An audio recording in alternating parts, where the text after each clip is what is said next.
couple of minutes.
Dennis, I'm going to back up and you come on in. Okay. Thank you, sir. Let me just go this way behind you. And then we're going to race after you. Yours has a governor on it. Mine doesn't really. And your governor is me. That's a governor. Thank you.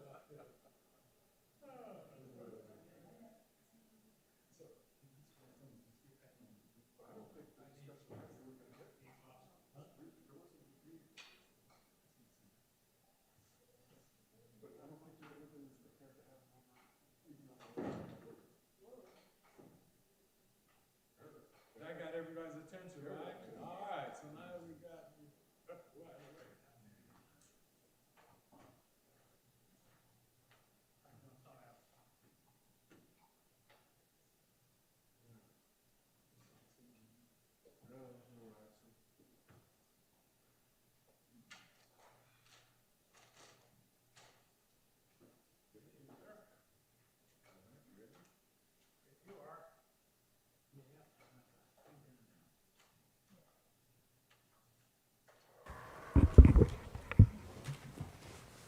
Good evening, everyone. At this time, I'd like to call the City of Bowie regular City Council meeting of Monday, January 5th, 2026, in council chambers. The time is now 8:05. I would ask everyone who is able to please stand and join us in the Pledge of Allegiance. I pledge allegiance to the flag of the United States of America and to the republic for which it stands, one nation, under God, indivisible, with liberty and justice for all. Thank you. At this time, I will ask our city clerk if we have a quorum for the record. Yes, Mayor, we do have a quorum for this evening's meeting. In council chambers, we have Councilmember Rogers, Mayor Pro Tem Wolfley, Mayor Adams, Councilmember Brady, and Councilmember Truesdale. And via Teams virtually, we have Councilmember Estev. Thank you, City Clerk. At this time, I will open the floor for any agenda additions, deletions, and amendments. Mr. Mayor, Councilman Brady. thank you, Mayor. I'd like to move that we strike the economic development discussion on tonight's agenda and move that to January 20th. A second? It's been moved and second that we move item B of new business, business. correct. The economic, correct? Correct. The economic development discussion until our next council meeting. Correct. Any discussion? Councilwoman Ndabamadu? Thank you so much, Mr. Mayor. Good evening, colleagues. Good evening, City of Bowie and staff members. Just for the context of discussion before my colleagues attempt to try to move this item to the next agenda meeting, we have a state delegation that is starting session very quickly here.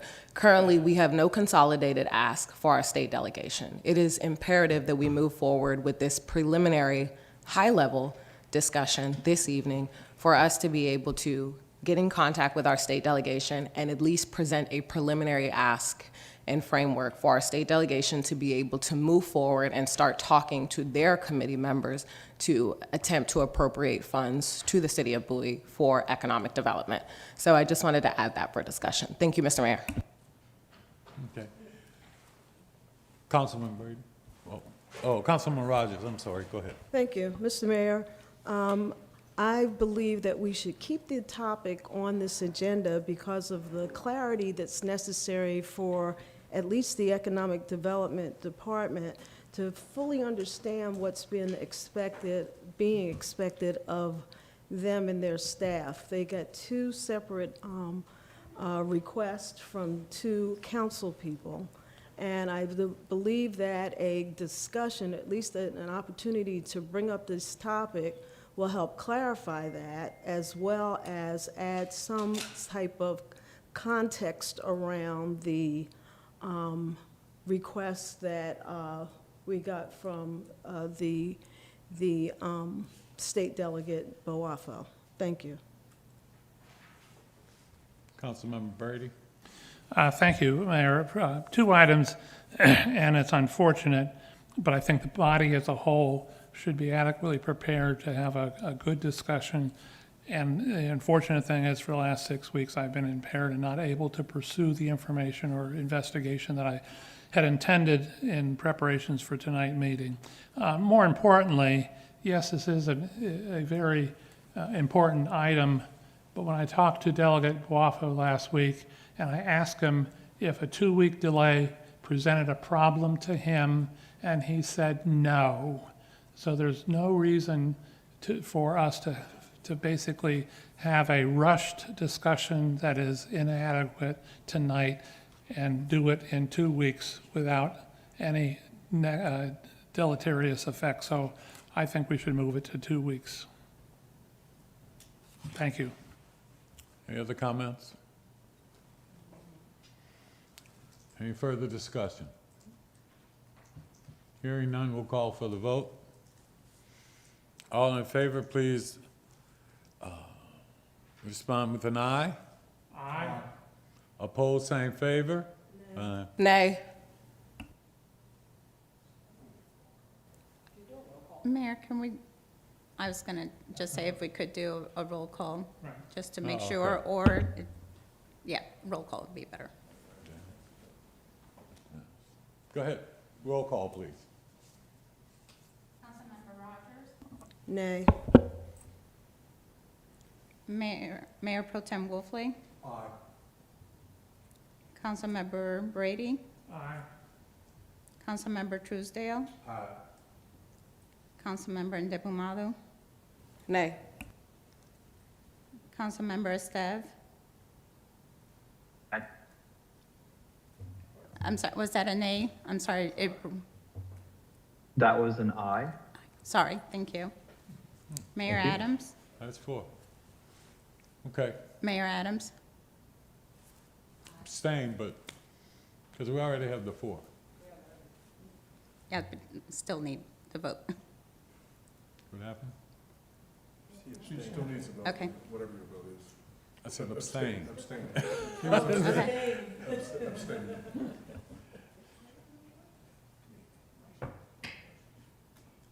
I'm sorry, I thought I had said that. You may have, she didn't hear it, whatever it was.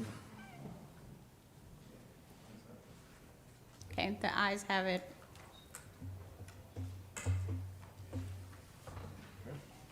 And that ended up being 4-2-1? Yep. Yes. Okay. All right, so item B will be removed until the next council meeting. Thank you. Any other agenda additions, deletions, and amendments? I would like to offer that we move item A out of the old business, the adoption of the charter amendment, to further give people a chance to really review that as well.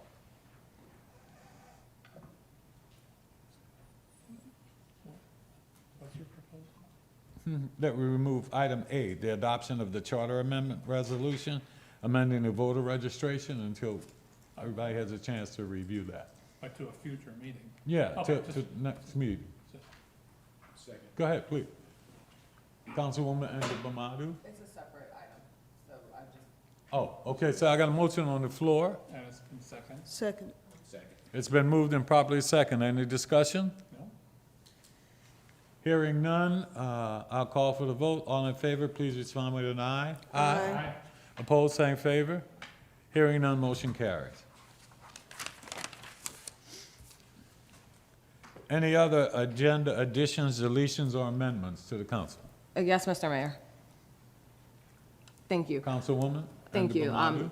I would like to pull item F from consent agenda, just so staff can just give us a high-level understanding of what that is. I'm unaware of that grant, of the details around the grant, so I just need clarity around that. I had sent an email to staff. Unfortunately, I didn't get any information around the clarity of that grant, so I'm not opposed to the grant. I just would like more information. So if I'd like to move item F under consent agenda, under new business for tonight.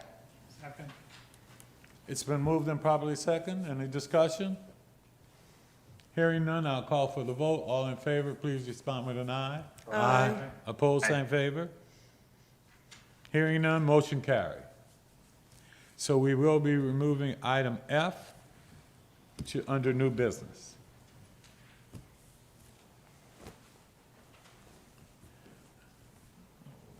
My pen.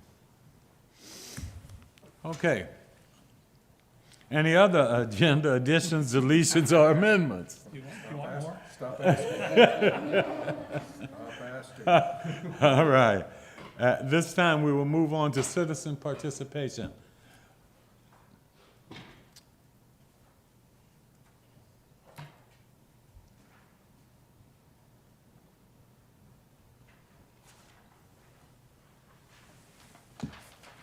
Thank you.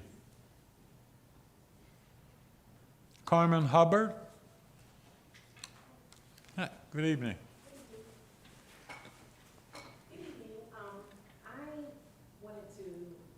I'm here today because I've been in residence here in Bowie City for about almost 15 years. I've seen some good things, I've seen some bad things. My concern today is with the crime at Bowie Town Center. It has increased drastically.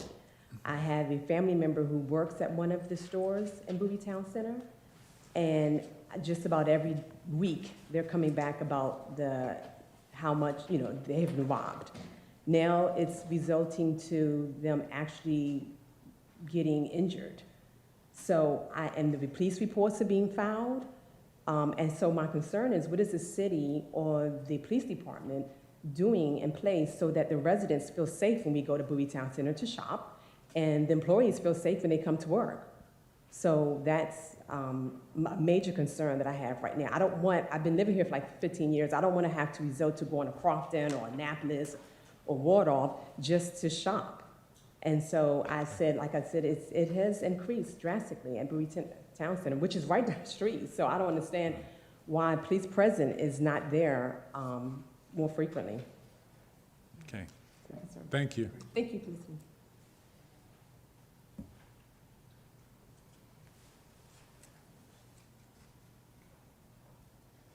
Brian Hubbard, would you also like to speak?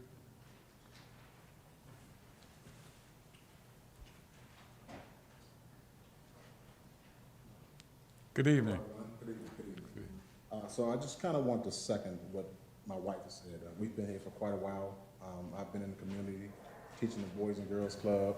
I've started my own organization in the community as well. And so I think it's very important that we really address this situation because when it started getting the physical violence at a workplace, it makes the employees not want to go to work. It seems that since I'm speaking to our child and that this is happening on a consistent basis, I'm sure I've heard at least 10 times that this has happened. So I'm very concerned about what's going on with that within our community. And I'm here to help the youth. I'm constantly working, just came from Bowie City Gym, working with a bunch of kids. And so I just don't want our youth to start experiencing those things, be afraid. I haven't heard anything from a lot of the people that live in the community, but part of me want to speak to members of our community to see if they are aware of what's going on as well, because it's a consistent thing now. I do have some other concerns, but I'll address those at a later date. I think that's the more pressing thing that we all should kind of focus on right now of what's going on and how we can work as a community to try to address those things before someone gets killed, because it's already resulting in physical violence. So I appreciate your time. Thank you. Thank you. Diane Polangan.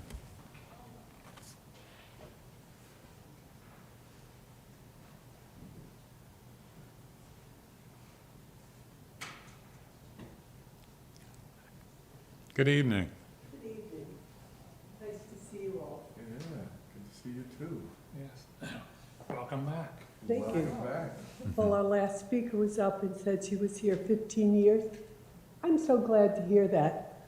I have 4 generations here in Bowie now. Excellent. There's myself, my children, my grandson, and my great-granddaughter. We all live in Bowie. Okay. So we do go through our times of hard times, but Bowie is the only place you ever really want to live. My one daughter, who was going to attend with me tonight, got the flu. So if I can read her testimony? Okay. That her name is Dawn Denbo, and she lives on Millstream Drive with my grandson and my great-granddaughter. And she says, I'm here tonight as a resident of Bowie. I'm not here to speak about the details of leases or finances, but about something much simpler and very important to me as a member of this community. The Kent Hill Center began its life as Fox Hill Elementary School. For many families in Bowie, that building represents learning, growth, and opportunity for young children. I would love to see it return to that original purpose. An elementary school brings energy, families, and a sense of continuity to a neighborhood. It supports children at a formative age and helps strengthen the community around it. Seeing the Kent Hill Center used once again as an elementary school feels like a meaningful and positive step for Bowie. I hope you will consider this opportunity to return the building to its roots and allow it to serve our youngest students once again. Thank you for letting me read that. And now to me. Good evening, Mr. Mayor and members of the City Council. My name is Diane Polangan. I'm a former council member and former council liaison to the Education Committee. I reside at 3006 Savoy Lane in Bowie.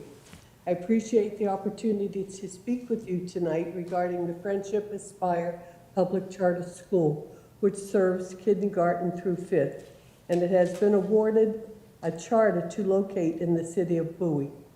As I understand it, Friendship Aspire is interested in entering into a long-term lease with the city for the entire Ken Hill Center. I also understand that the Academy has expressed a willingness to make rooms available for after-hours community meetings. This is important as it reflects a commitment to remaining connected to and supportive of the broader Bowie community. I also understand that the Ken Hill Center currently operates at a deficit. Under the proposed arrangement, Friendship Aspire would cover all building improvements, ongoing maintenance, security, groundskeeping, and janitorial services. A lease at market rate would eliminate the existing deficit and provide the city with a reliable and significant source of revenue. From a fiscal standpoint, this proposal represents a sound and responsible opportunity. It stabilizes an underutilized facility, reduces long-term costs, and benefits Bowie taxpayers without requiring tax increases or reduction in city services. Beyond the financial considerations, the Ken Hill has a meaningful history. It originally opened as Fox Hill Elementary School, serving the children of Bowie and strengthening our neighborhoods. Education has always been central to this building's purpose. Approving Friendship Aspire as a kindergarten through fifth grade elementary school allows the Ken Hill Center to return to its original use. It brings consistent activity, investment, and care back to the facility while supporting families and students in our community. This partnership offers clear benefits for the city, for residents, and for our children. It preserves community access, improves the city facility, and restores an educational mission to a building designed for learning. I urge you to give this proposal your serious consideration as an investment in Bowie's future. Thank you so much for your time and your continued service to our city. Thank you.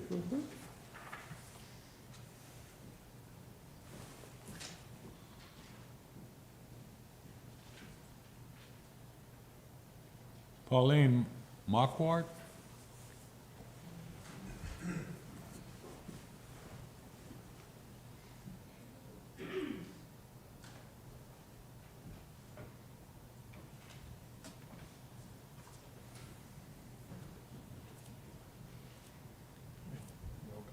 Good evening. Good evening, Mayor and members of the City Council. It's my pleasure to be here this evening, and as I blush, this is a very exciting moment for me. I would also like to introduce Kathy Mason, who I'm going to be referencing in my minute and a half. So my name is Pauline Marquardt, and I am a proud Bowie resident, and I previously served as the Executive Director for the Greater Bowie Chamber of Commerce from 2016 to 2022.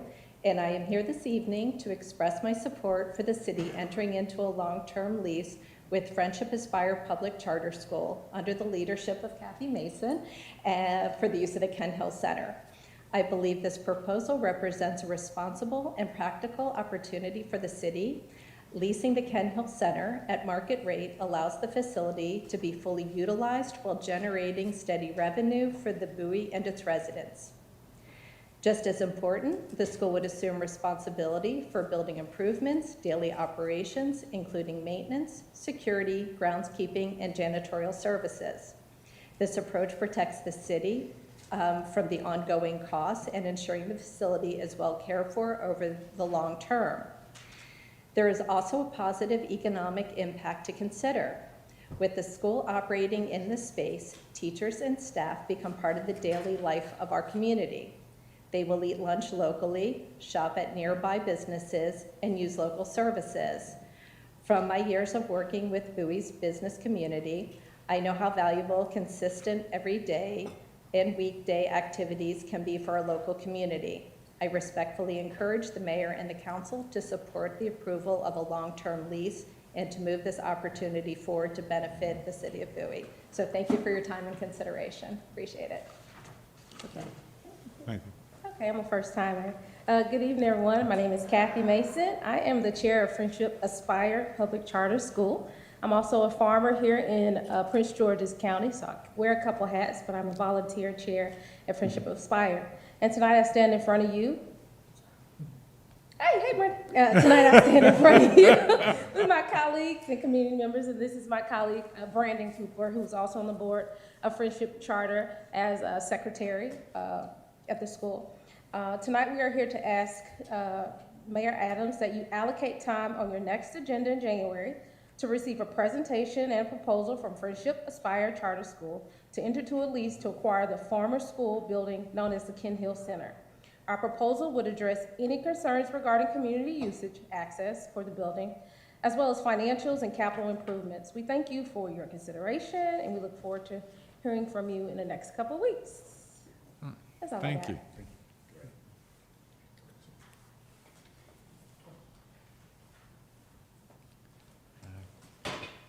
We will now move on to presentations.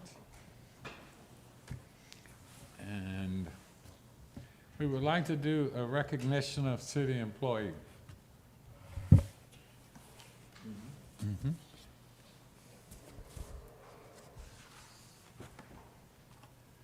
Mr. Byron Matthews, please come forward.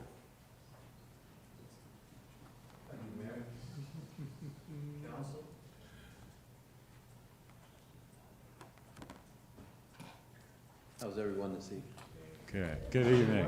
Nice to see you. All right. We're at a loss is what we are. If we could council members come and stand next to me as we do this, and you sit. Thank you. Thank you.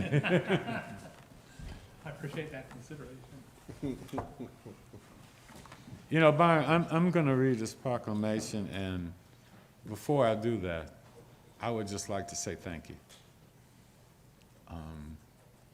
And that's a very personal thank you for what you've done for the city and what you've done for all of us as council members. You've helped guide us along. You've helped make sure that we understood where the city was fiscally, but also being able to help us lead the city in a better way to make sure we maintain that fiscal responsibility. So on behalf of the council, just as a personal, we want to say thank you. God bless you for what you've done. Thank you.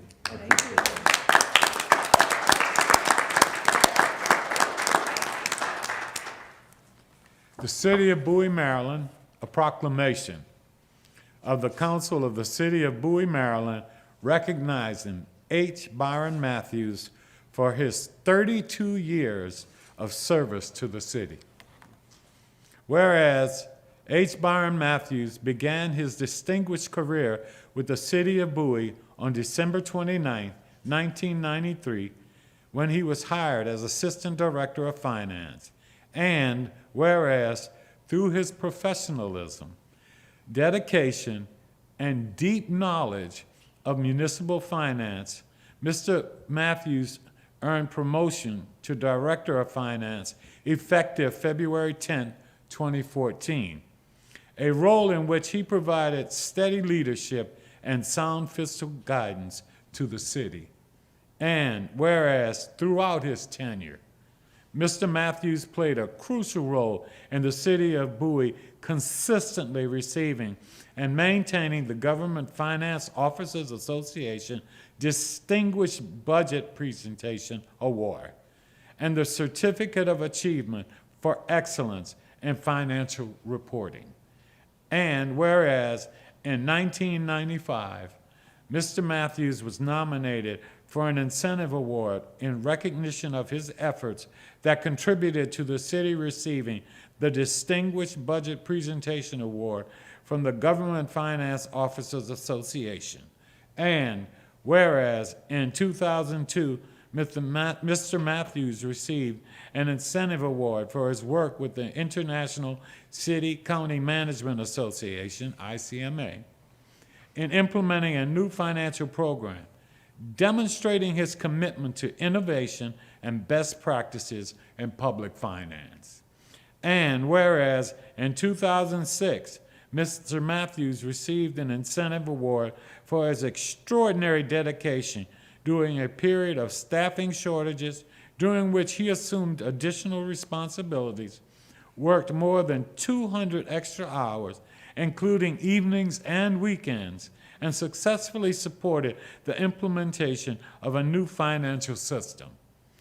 And whereas over more than 3 decades of service, 3 decades of service, Mr. Matthews exemplified professionalism, reliability, and unwavering commitment to public service, earning the respect and appreciation of city leadership, colleagues, and the community.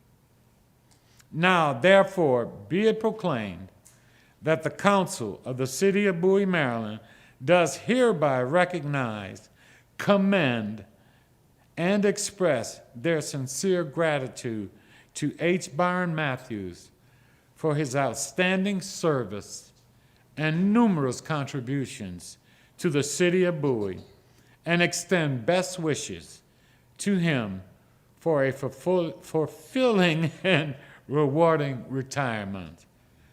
Presented by the Council of the City of Bowie, Maryland, on January 5th, 2026, Timothy J. Adams, Mayor.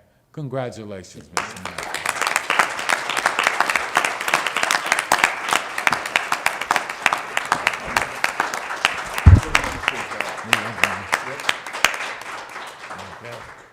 Thank you.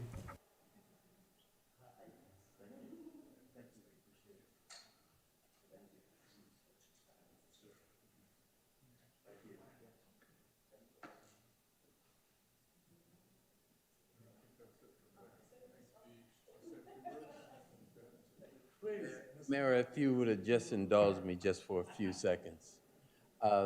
First of all, let me thank each and every one of you for entrusting me with the City of Bowie.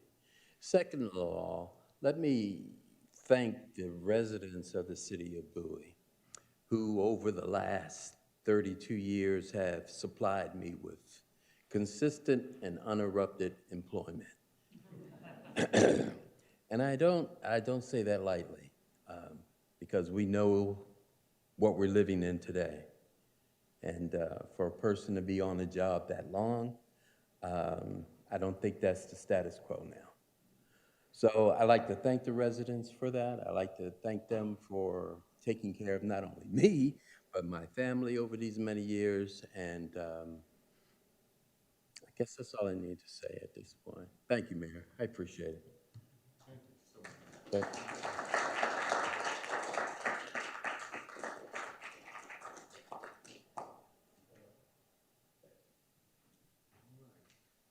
We will now move on to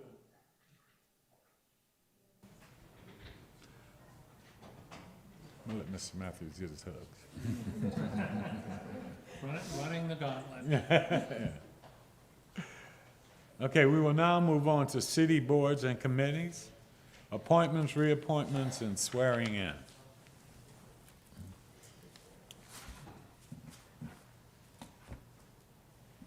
Ms. Valerie Mickles was interviewed on December 1st, 2025 for appointment to the Environmental Advisory Committee Council. Council concurred to appoint her to the committee as a regular member for a 2-year term. Mayor Pro Tem, would you make the motion, please? Mr. Mayor, I'd like to make a motion to appoint Valerie Mickles for the Environmental Advisory Committee. Second. It's been moved and properly second. Any discussion? Hearing none, call for the vote. All in favor, please respond with an aye. Aye. Nay, same favor. Hearing none, motion carries. Ms. Sherry Cook was interviewed on November 17th, 2025, for appointment to the Public Safety Committee. Council concurred to appoint her to the committee as a regular member for a 2-year term. Councilmember Brady, would you please move to appoint?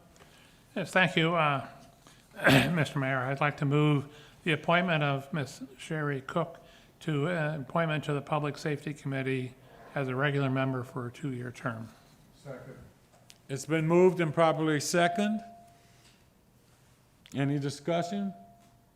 Hearing none, I'll call for the vote. All in favor, please respond with an aye. Aye. Opposed, same favor. Hearing none, motion carries. Ms. Wendy Bahalis was interviewed on November 17, 2025, for appointment to the Diversity Committee. Council concurred to appoint her to the committee as a regular member for a 2-year term. Councilmember Rogers, will you please make that motion? I certainly will, Mr. Mayor. I move to appoint Ms. Wendy Polhas as a regular member for a 2-year term to the Diversity Advisory Committee. Diversity Committee.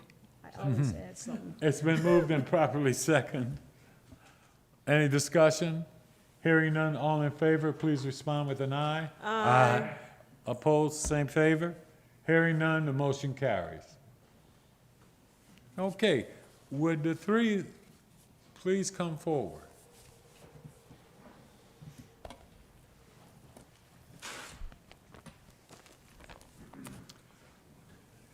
Would you please raise your right hand? I state your name.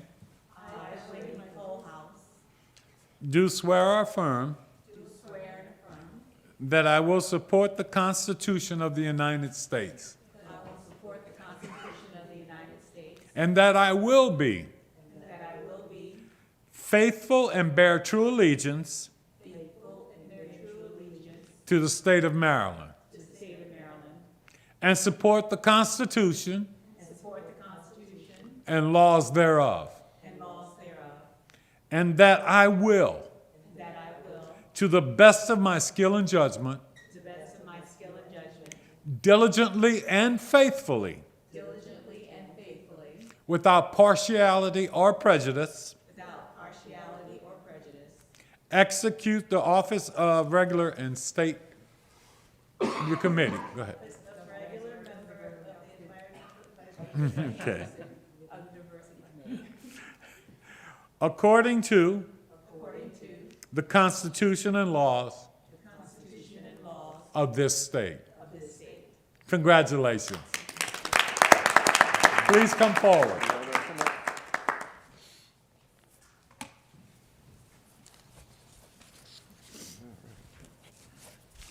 I am going to let those who made the motions, you can hand these out. If you'd like. I usually do it, but you know, I'm being here. Here you go. Thank you so very much. Congratulations. Here you go. You can just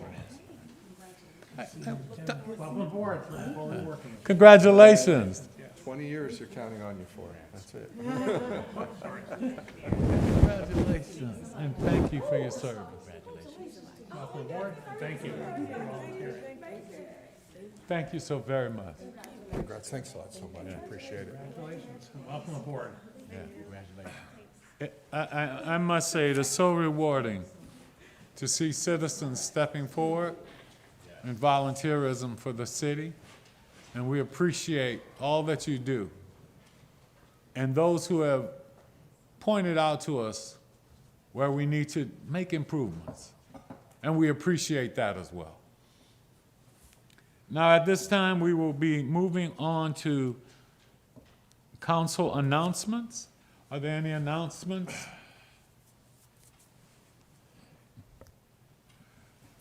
Councilmember. Thank you, Mr. Mayor. I just want to circle back to our earlier recognition of Mr. Matthews and say how much it has meant to the community for you to be here and doing what you have done. This is your work and your organization and the ethos that you have inculcated there over these decades has really set us in a fantastic position. We have very strong, stable financial condition here at the city, and that is in large part due to your efficient management. Without that, we wouldn't have the trust and confidence in our finances that our people have come accustomed to expecting. We wouldn't be able to deliver the services in the manner we wish to do. We wouldn't be able to expand our services, such as going and doing the ice arena and so many other things. And it's all built upon a solid foundation of financial management, of which you have been a part. And that has been a meaningful contribution. It so far exceeds what most people have the opportunity to provide in their day-to-day work, and you should be proud of the work that you've done over the years. I know that working with you, sometimes I may not seem like it because I always go, well, can't we, isn't that, what if that number were different? And the answer is, no, that's the way the numbers are. And that's important. It's important to hear that no, you don't have more money than you do. That's what you got. That's the number right there. And you were able to convey that information, even if it was not the most, appealing answer, with respect and with a degree of authority that belies your position here for so many years. And we're grateful. I am personally grateful having had the opportunity to work with you. And I, being a recent retiree, not from this job, but from my day job, I wish you the best, and I'll tell you, you'll probably be as busy as all get out, and look forward to it. So again, thank you so very much for all your time, and it's been a delight to have worked with you these many years. Thank you. Any other comments? Councilwoman Rogers? So I want to ditto to H. Byron Matthews. I know what the H means. I won't repeat it. But I come as DeFore, from the federal sector, whereby my agency was responsible for consolidating the financial statements for the United States government. So when I came in, my expectations were extremely high. And you did not disappoint. The budget, I told the city manager I was extremely impressed with the budget and how you all lay it out, how you go about pulling together your data. So I thank you. I wish you nothing but the best in retirement. Don't do like DeFore and I did. We didn't retire very well. We just got busier. But I wish you all the best. And again, happy Founders Day to the members of Kappa Alpha Psi Fraternity Incorporated. Congratulations to you. You're very welcome. Thank you. Councilwoman Andimamandu? No, I'll go after. Okay. Okay. Thank you. Councilman Truesdale? Thank you, Mr. Mayor. Thank you, Councilwoman.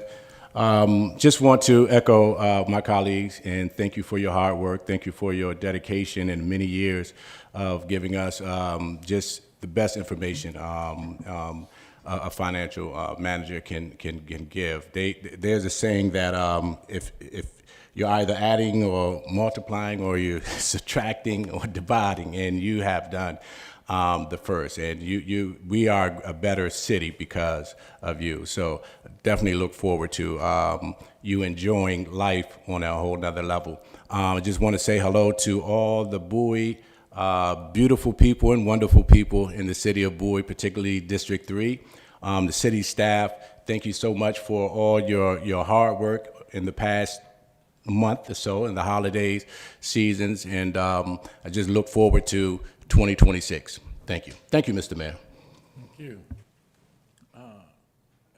Councilman Esteve, did you have your hand up? I want to make sure I didn't pass over you. No, I appreciate it, Mr. Mayor. I just wanted to add a word about Byron Matthews. Mr. Matthews and I have had the pleasure of working together almost 11 years now. We have not always agreed or seen eye to eye, but that is an extremely different world from the fact that Byron has always operated with the highest levels of integrity. I don't think he's ever missed a meeting or an appointment. I don't think he's ever led us astray. Whatever differences of opinions we've had, his advice has always been consistent, and he's just always operated with the absolute highest level of professionalism. And that's an especially hard thing to find sometimes in this day and age. Public trust is the most important asset we have, and I'm so grateful that Byron spent as many years as he did improving our standing with the public and making sure that that asset is protected in particular. So Byron, we wish you all the best, and just thank you so much for your absolutely exemplary service.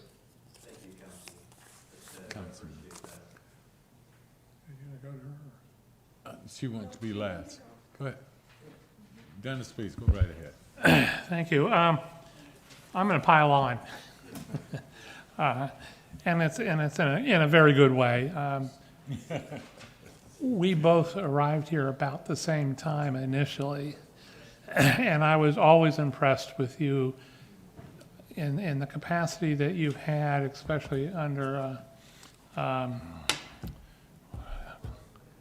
yes.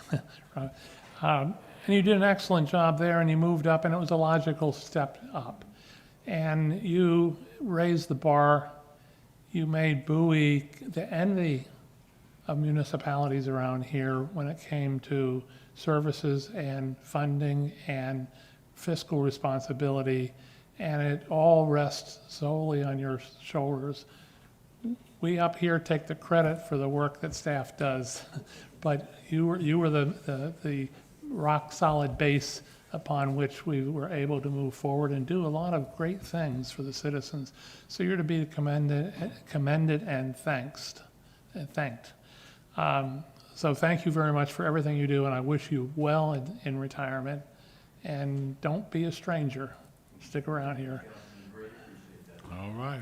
And secondly, on more of a personal note, I kind of want to apologize. I've been dealing with some medical issues for the last 4 to 6 weeks, and I really feel bad that I missed so many events that occurred between Thanksgiving and New Year's.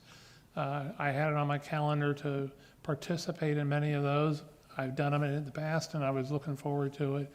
Unfortunately, 4 trips to the emergency room and 3 stays in the hospital prevented me, and I'm still, as you can see, on the road to recovery. I'm hoping by the middle to end of January to be back on my feet, but it's going to be slow. But I want to thank my colleagues for the outreach and support they extended to me, as well as staff. It was encouraging when you get stays in the hospital can be kind of depressing and kind of stressful, and the outreach was helpful, and I thank everyone for that. So thank you, Mr. Mayor, for the opportunity to express my appreciation. Thank you, Councilmember. Councilwoman Ndubamadu. Thank you so much, Mr. Mayor. First of all, I want to start off by saying good evening to the city of Bowie and the wonderful District 4 residents. I hope you had a wonderful New Year and a great holiday, and I am happy to be back with you this evening. I want to start off by recognizing Mr. Matthews and just saying thank you so, so much for all that you have done. You don't know this, but I feel like I've grown smarter from learning from you. Your comprehensive analysis have kept us so tight and on the right track and have created this amazing track record that we have financially as a city. And so I hope you have the next most amazing chapter of your life. I hope you are smiling from ear to ear from every day out, and you don't have to worry about the days to days of municipal government, but now you get to live out this new chapter and smile and know that we are standing on the shoulders of your hard work and your amazing, amazing foresight. So thank you so much for all that you've done for us. Secondly, I want to give a couple of updates to District 4. First update is right before I was able to join my colleagues this evening, I went to one of the town hall meetings for a wonderful school in the city of Bowie here, and just heard from amazing things from parents and all that's going on in our Prince George's County public school system. So I want to thank PGCPS for all of the work that they're doing, the foresight, all of the comprehensive planning that's going on during this season to make sure that our young scholars are absolutely thriving. Our parents see you. We are so happy as a district to be able to have the benefits of your impact, and I'm just so excited of this FY 2026-27 year ahead. The last update that I want to give is specific to District 4 because I know a lot of you reached out to me and were super excited for our economic development discussion that was this evening. I do want to just share with District 4, while I don't agree with the actions of some of my colleagues this evening, I do believe that it was very imperative for us to have a preliminary discussion just at a high level for us as colleagues to just get on the same page, and if we needed to continue continuation, we were at liberty to do that. But you've said to me here in District 4 that economic development is the #1 priority right outside of education, and we owe it to you to act on that expediently, especially as all of the workforce transitionings are happening, and it being imperative that we increase our economic tax base, just for you and everything that you're going through. So I just want to make sure that you hold me and my colleagues accountable to have that discussion during the next meeting, that we don't push that further off, and that we don't miss any other further important conversations that are happening at the state level all this week and next during the legislative pre-session dinners and discussions, so that we can meet your needs and expand our tax base. Thank you so much, District 4, and thank you, colleagues and Mr. Mayor. I appreciate it. Thank you. I would like to take a moment of personal privilege here. A quick question to you, City Manager, not to put you on the spot, but if we were to use a number right now to just put out there as an ask with some of the things you've seen and your experiences, what might that number be? We're going to discuss that fully at the next meeting, but just for right now, if we need just an idea, could you give us an idea what your professional experience would say? Sure, Mr. Mayor. If you're referring to the Economic. Economic Development Committee or Commission, what you're thinking about, I would ask for $500,000. In my experience, and I was on the board of the Albany Economic Development Commission for 6 years. It's at least a $2 million experience to get one set up and running without getting into the weeds. But I'd ask for $500,000, and if I'm not sure, the state of Maryland's got $500,000 this year, right about now. But I think we should ask for that to get us started on the process. But that's just what I think. Hey, thank you for that. We appreciate it. Councilwoman Endemamadi? One more thing that's separate of this. I'm sure staff took the part about crime during citizen participation, so I'm sure the police force will be updated, more activity around Bowie Town Center. So I just wanted to address the second half of citizen participation and make a request to both staff as well as my colleagues for us to honor the request for that presentation on the next council hearing. It looks like Friendship Aspire would like to make a presentation to us in their inquiries of Can Hill Center, and I would like to hear that presentation. I'm sure District 4 would like to hear it as well. So I'd like to make a request that be added to the next agenda item. Thank you, Mr. Mayor. We will be looking at doing that. Thank you. All right. Byron, I think you've gotten a lot of kudos. And we could be here 2 weeks trying to express our gratitude and probably not come close to the appreciation that the citizens, the staff, and the council feel towards you and what you've done. And I'd also like to thank you for the team you've put in place. City Manager, all of you have done a great job, you know, and that makes us feel very comfortable, though you can never be replaced. I appreciate the willingness to help and the knowledge that has been spread throughout our tenures and those who are coming behind. So again, thank you, Byron. We will miss you, and we do appreciate you. Thank you, Mayor. I appreciate it. Okay. Having said that, I will move on to the city manager's report. Good evening, Mr. Mayor, City Council, and residents. We have some really sad news, if you hadn't already heard it. And one of our employees, a longtime employee who worked in Parks and Grounds, was a tree cutter expert, trimming expert, and right-of-way expert, William Shump, spelled S-C-H-O-M-P. On December 19th, he had an accident while doing his job, cutting up a tree and blocking the public right-of-way. There was an unfortunate accident. He fell, struck his head, and last week he died from his injuries. So we are all keeping his family in our thoughts, and we're going to do everything we can for him. Also, you know, we're going to have a budget guidance discussion from you all. You're going to tell us what you want us to do and need. Just so you know, tomorrow starts my departmental review of the budget. I'll be starting out with Public Works and working them over pretty good as we get toward the end of, and before I send that, have to Lola and have her team do final calculations. But thank you. Thank you, City Manager. And at this time, I would ask everybody to just take a moment for Mr. Chunk and his family. And let's just keep him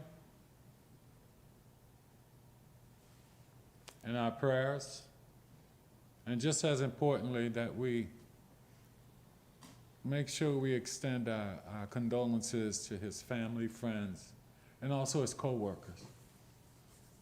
Because I know with those relationships that were developed with city staff and his colleagues, that we want to make sure that we acknowledge that and that we ask again that we just take a moment.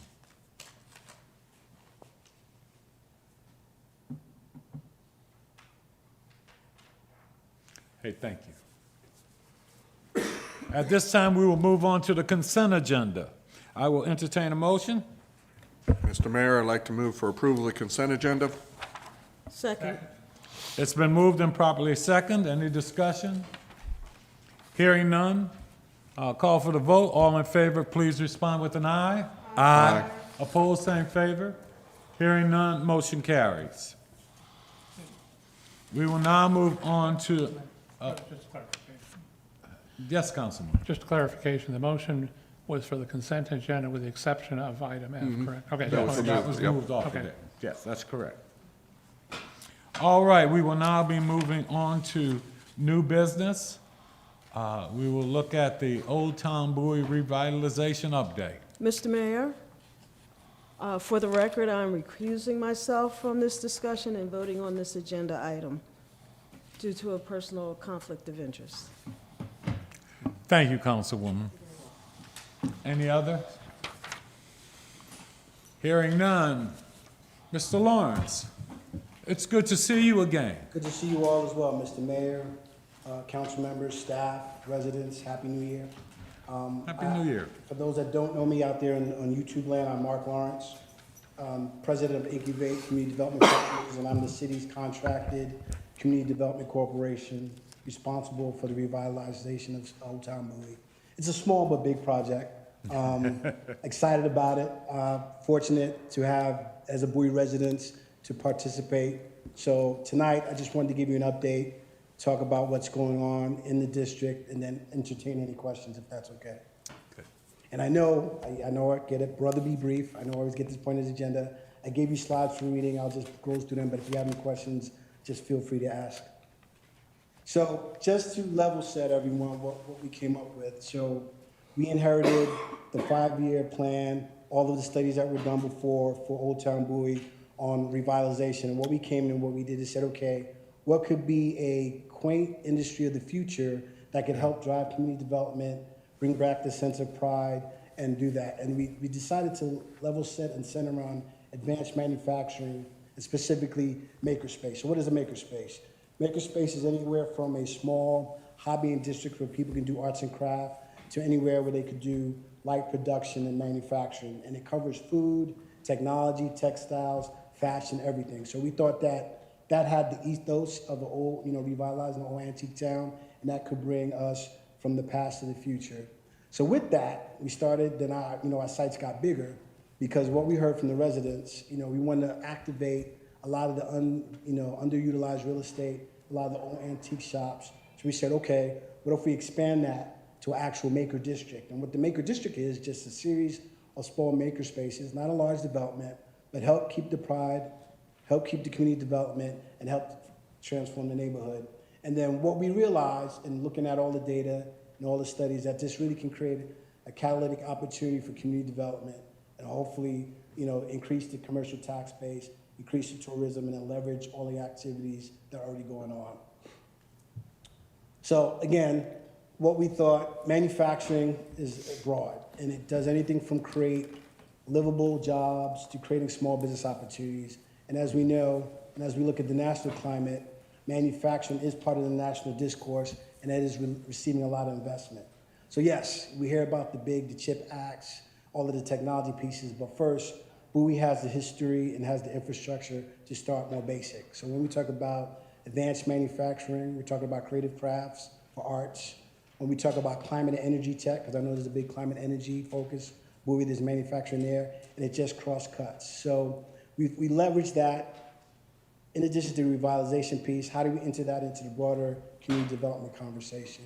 And then we just see it as an opportunity to increase fiscal revenue, create more jobs, help people upskill and figure out what they want to do next, and really be a catalyst for community development.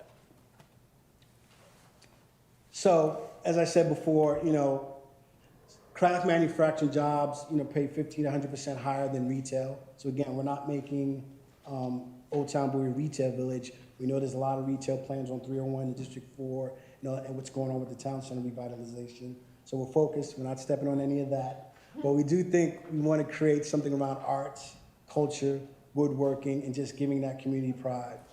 And then as we know, those industries that we're focused on are really poised for growth. So food batch, woodworkers, and craft artists. So accomplishments to date.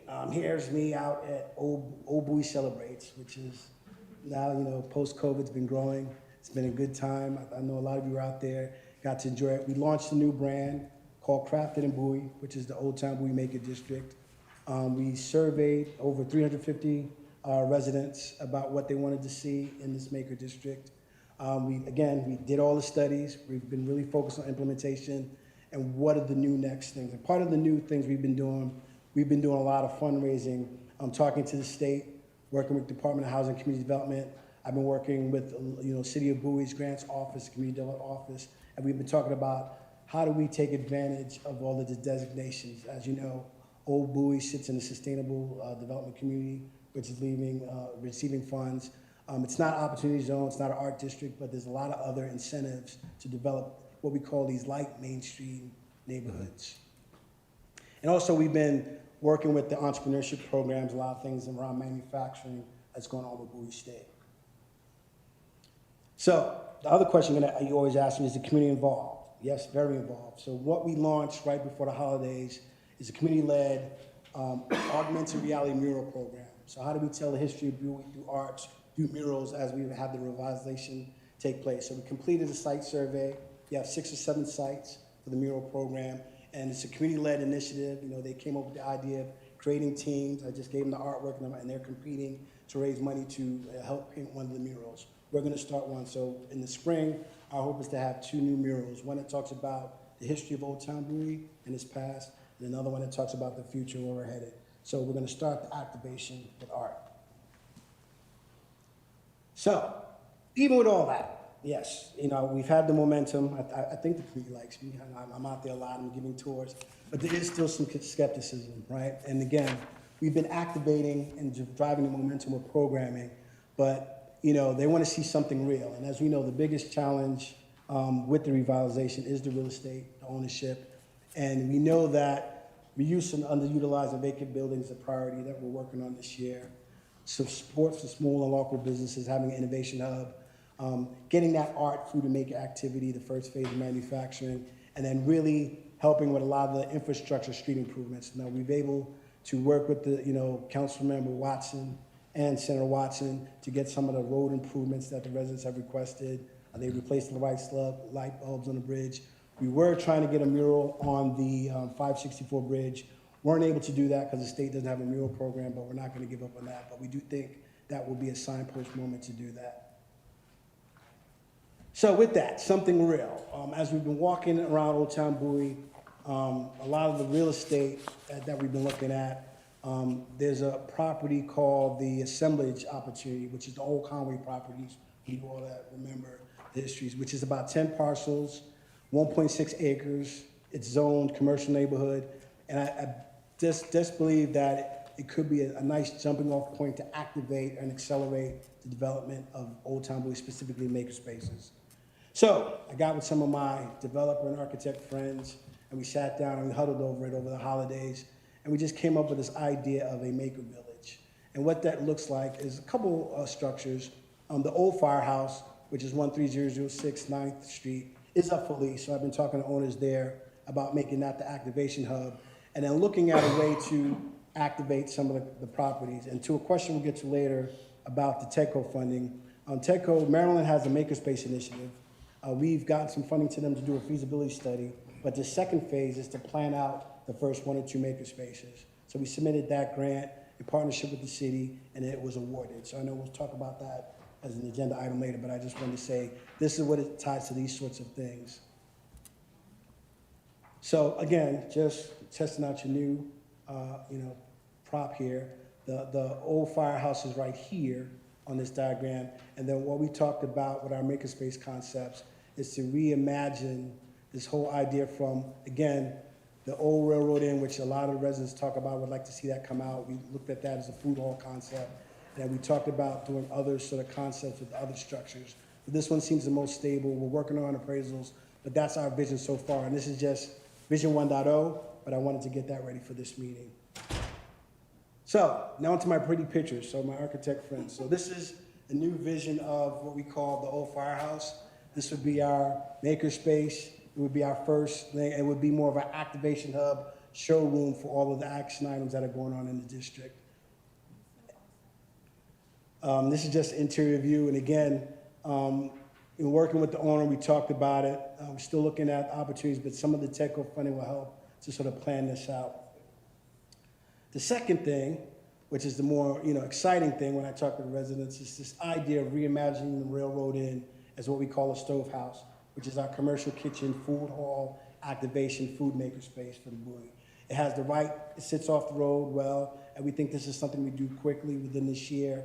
And we know that back to the idea of helping to continue the momentum between the old firehouse and what we're calling the Railroad Inn redevelopment. We definitely believe that's the next step for us on this project. And this is just another interior view. So why this matters? What we've seen in the work that we've done around the country is that piecemeal development doesn't work. Working with property owners one by one, lining on objectives, lining on revitalization, they just have a different mantra and different operations. So if we could have a district scale revitalization, it's really around shared infrastructure, coordinating the phases, partnering with the city, raising more private capital, and really telling stories. So for instance, one of the conversations we've been having around Old Town Bowie and why this matters, why I'm giving this update now, Google Real Estate Development Services has been doing a lot of work with Bowie State around leadership development and workforce, and they're looking for a space to activate.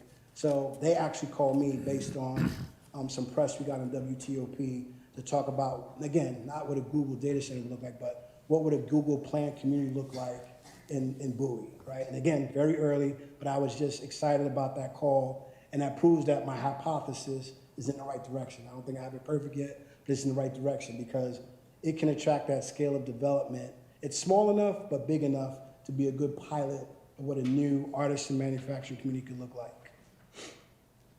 So, the idea as your partner, we've been talking about strategic city involvement, right? So how do we secure some of the strategic assets?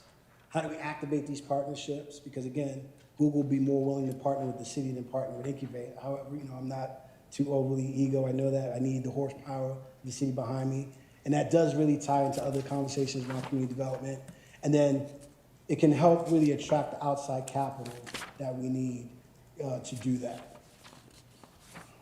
So, again, I know we'll talk about that in data, but this was a quick sort of idea of looking at options, right? And I know we've talked, none of these are, no recommendation, it's just options based on work I've seen doing other projects where either the city would own it, right? You acquire the ownership, you have public control, considerations, how do you staff that?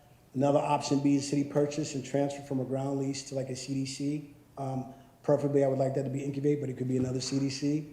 And then the third option would be city purchase and then transfer to the idea I brought to you in my last presentation, which we're still working through the details of a commercial community land trust, because that really could be a revenue generator in addition to increasing the tax base in the city. So that's still, we have to combat, and I'm gonna fly out to St. Louis, talk to some of my colleagues that have done it before, but that creates that new commercial instrument long-term affordability, and it really gives community governance over what happens in their community. And again, I'm a consultant by trade, so I do options and I do, trade-offs. And this is just quick. From a criteria of speed, here's how they look across the options. Again, owning it would be moderate, ground leasing it fast, and then, setting up this community land trust would be slower.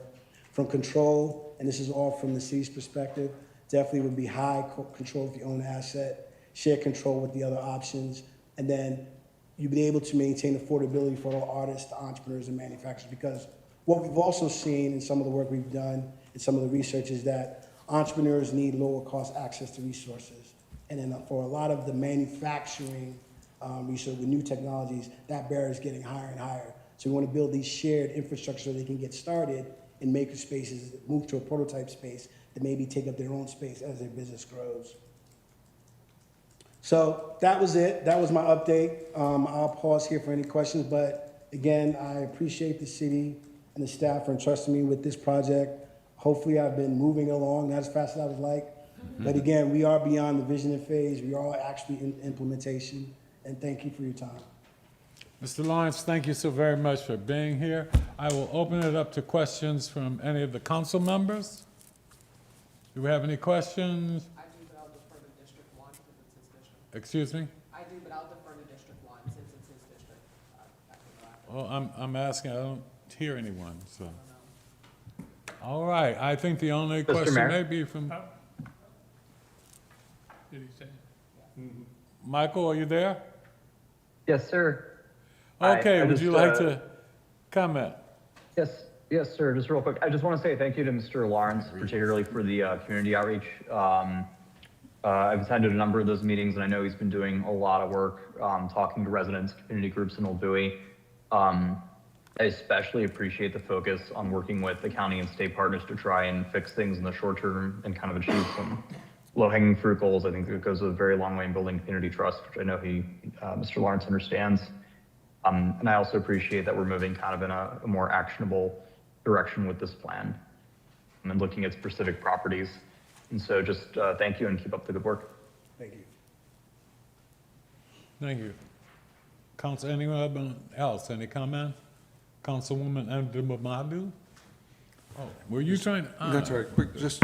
Go ahead, Council. Thank you, Mr. Mayor. Just Mayor a quick Pro Tem? question. You had a food-based shared kitchen. Can you explain that concept to me, how that works? So Stove House, which is what we call it, it's a food hall / shared commercial kitchen pop-up. So what it does, we've talked to a lot of the food vendors in trucks. They're looking for places to prepare food, but it also can be a destination and venue where people could take cooking classes, do all things. So picture a multi-purpose space around food and food manufacturing where people can get a healthy eating options. So it's not just a shared commercial kitchen we're doing production, and it's not a restaurant. It's really a place for food entrepreneurs to grow their kitchen, their businesses. All right, so the idea there is not, you said the concept is not a restaurant, but is a restaurant part of it?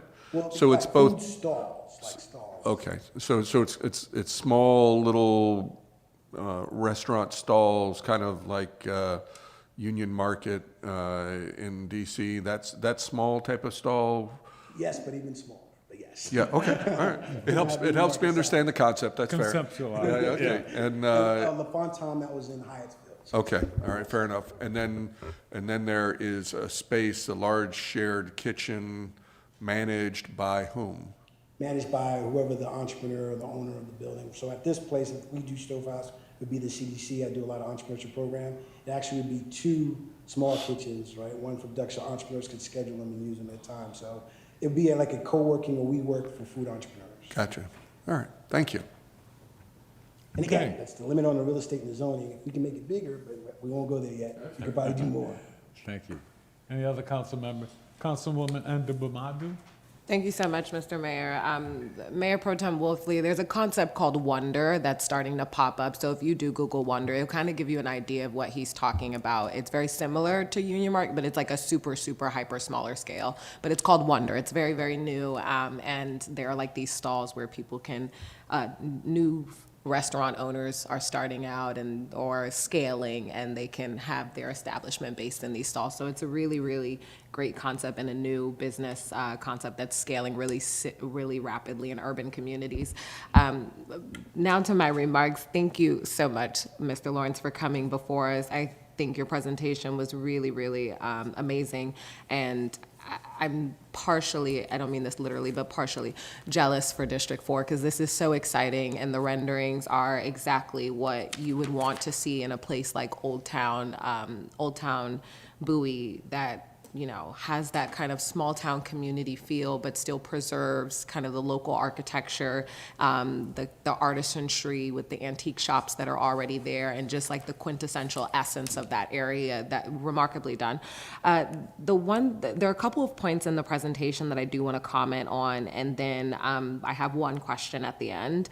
I do believe that this is a really, really great example of a district scale coordination. I like that there inside of the presentation, you have coordinated phasing, shared infrastructure, and long-term stewardship, which is what you're emphasizing in this model, which is really, really good and the right direction. I think also the economic rationale for the small scale and craft manufacturing is a really great entry point and a great place to start. It does provide higher wages than retail from what we've seen across the country in this example, real revenue potential, and county level growth projections. So I'm really impressed to see that and think that's a great point. And I think it just really aligns with where the state of Maryland is trying to go. Recently, as you know, Governor Wes Moore announced $69 million in economic funding statewide for community revitalization projects. That was promptly on December 17th. For those of you who may want to Google it later, Governor Wes Moore announced $69 million for statewide community revitalization and economic development. And in that memo, he did outline some of the directives for the state and where they are looking to go and the economic corridors that they're looking to activate. So I really enjoyed that your presentation touched on those statewide priorities that put us in a stronger position to be able to leverage funding from our state partners as well as our county partners. And the last point that I want to hit on that I feel like is a condensed theme across everything that we have heard in the city of Bowie from every consultant, every task force, every body agrees that our university partnership is underutilized and underleveraged. And so I really, really like to see that we are in a proactive posture to strengthen that partnership and provide that intersection with both the city of Bowie, especially in that corridor, as well as Bowie State University, because they are a great institution and we do need to do more work with them and expose their scholars to some of the things that we have here to offer in the city of Bowie and vice versa. So my only question that I have for you this evening, Mr. Lawrence, is when you are thinking about it based on all of the work that you've done for this particular corridor, what's the core economic outcome that you believe the city should be optimizing for, or that this update is optimizing for? Is it jobs? Is it business formation? Is it tax-based growth? Is it destination traffic? And then if you can just align how it explicitly delivers on that outcome, that would be helpful for us. Thank you. So again, I have half of that answer. So we started with tax-based growth by activating the real estate. We don't have enough data on the jobs until the makerspaces are actually up and how many entrepreneurs are getting funded. So we started with the last end, which we believe is the hardest. We've run entrepreneur programs before, and as long as you have that infrastructure, you can create those jobs and help with those opportunities. But as we go to the next phase and get the food and the makerspace concepts up, we'll have actual real data on that. But from projects and just from research and just from other folks that do this, you do start with the infrastructure first. You activate that, you figure out how to control that and provide it at a cost-effective manner to increase all those other things. And that's why I'm really big on this idea of this commercial community land trust, because that's a shared investment vehicle and growth vehicle that can pay returns not only on the infrastructure but on the programming. Because it's not an opportunity zone. If it was opportunity zone, which is the zones designated for investment, it'd be a totally different story. But that financial vehicle meets that, but we still need to implement it to get that data to the rest of your questions. Okay, awesome. Thank you for that. And then the last thing that I have to share is really great with the Google example, just for District 4 residents who might be curious. Apple, Google, and other tech players have supported concepts like this across the country, and it's been wildly successful. And those private sector partners have thrown millions of dollars into initiatives like this. So I like that you brought in the private sector while preserving the quintessential essence of this particular community. So I appreciate that. District 4, these are the types of things I would like to see me and my colleagues place under an EDC. It's really great that Old Town Bowie is getting this, and I'm hugely supportive of it.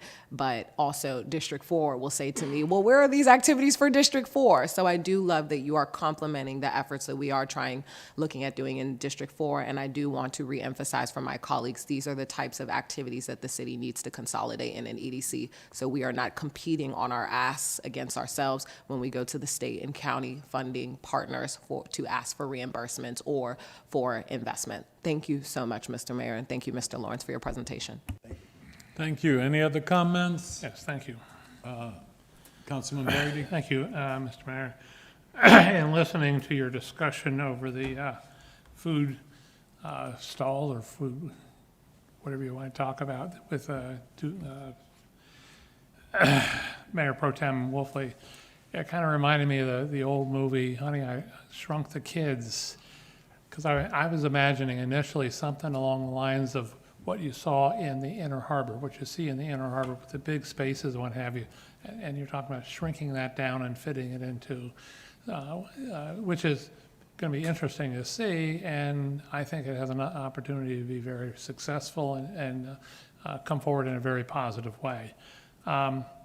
At the very beginning of your presentation, you had a reference, I'm paraphrasing, about how the people are skeptical and they're waiting to see action.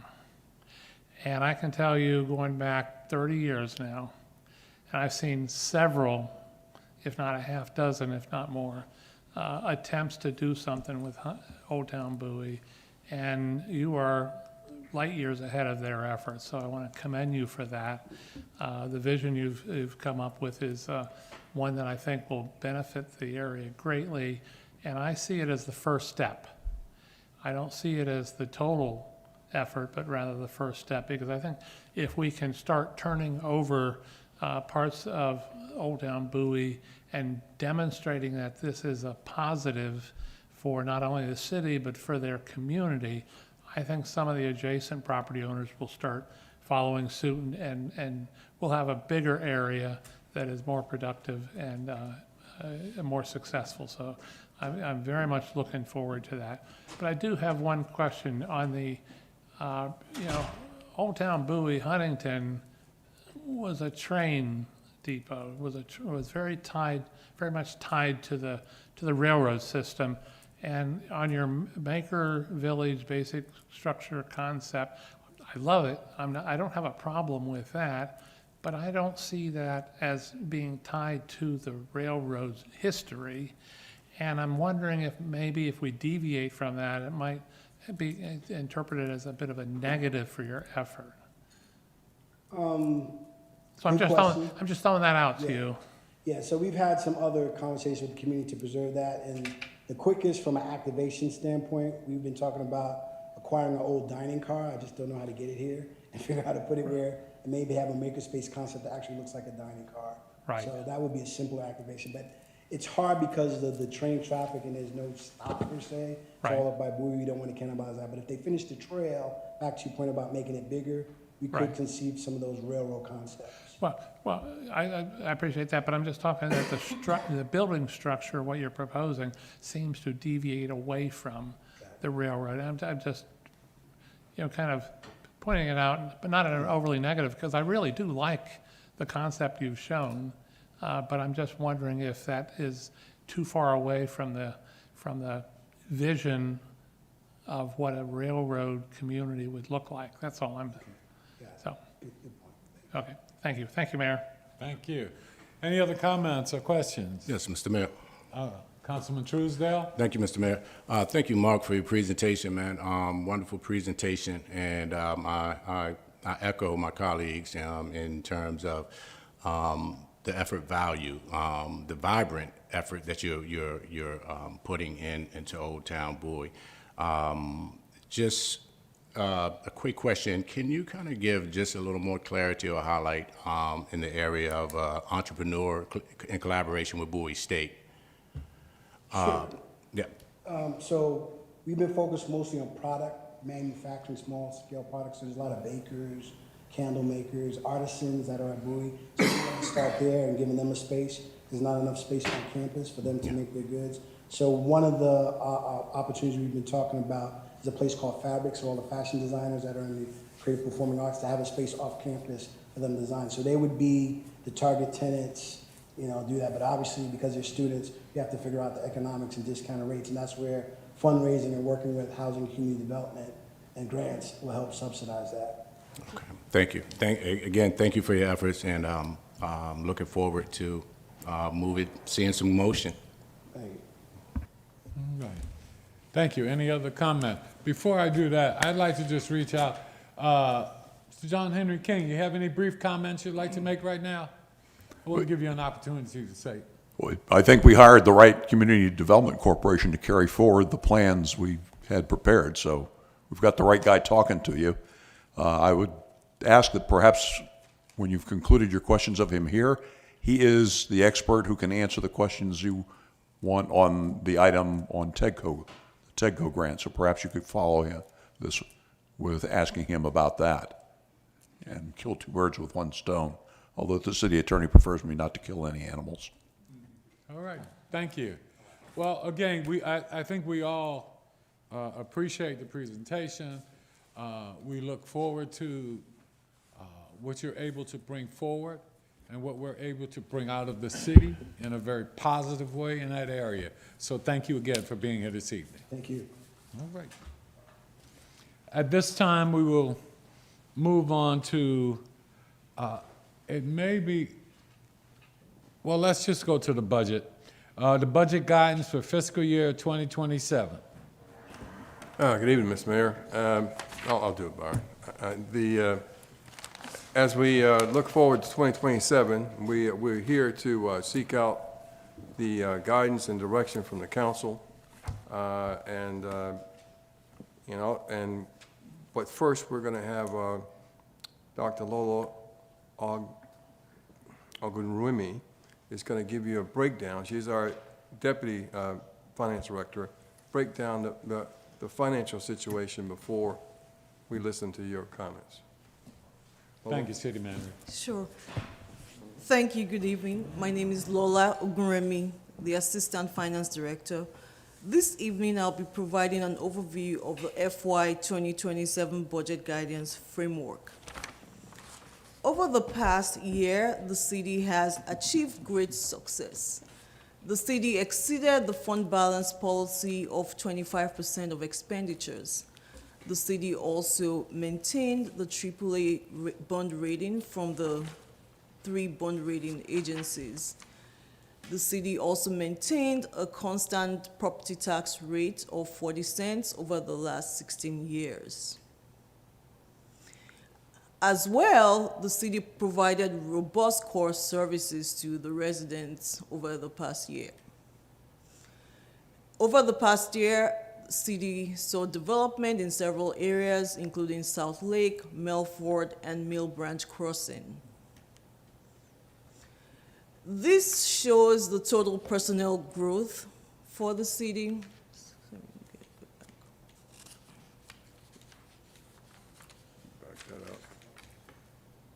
I go back real quick to the slide. There you go. Okay, thank you. So, total personnel from 2017 through 2026, as you can see, we have been growing our total personnel from 2017 through 2026, where we were at 454.7 FTEs as of the beginning of FY 2026. This depicts our total personnel service costs. We also show a growth in our total personnel service costs from 2016 all the way through 2025. We were at 31.2 million in 2016, and as of 2025, we were at $45 million in total personnel service costs. This shows the current trend in our general fund revenue, expenditures, and fund balance, and we do show proposed tax increases in this graph. As you can see, we have our revenues and expenditures growing through the years, and the difference between the excess expenditures of our revenues is supported by the use of the fund balance. It is council's and management's responsibility to provide a balanced budget. This means that the total of the anticipated revenues, including the fund balance carried over from previous years, must equal or exceed the total of the proposed expenditures. So, the objective of this meeting is to establish certain parameters for the FY 2027 budget. We're going to establish a framework for the budget. We're also going to set budget priorities and parameters. We're going to emphasize the importance of using the CIP as a strategic financing and project planning tool. Also, we'll be considering long-term recurring operating costs when adding new capital projects. And we're going to be considering debt affordability as well as we evaluate the current property tax rate to see if it's sustainable at this point. Again, going to the framework for the budget, we're going to reaffirm the core services that the city provides to its residents. We're also going to establish the property tax rate for FY 2027 as mentioned, and we're going to examine the need for new capital projects. Also, we're going to examine the funding strategy for the capital projects fund as well as the equipment acquisition and replacement fund. Finally, we're going to be establishing new water and sewer rates for FY 2027.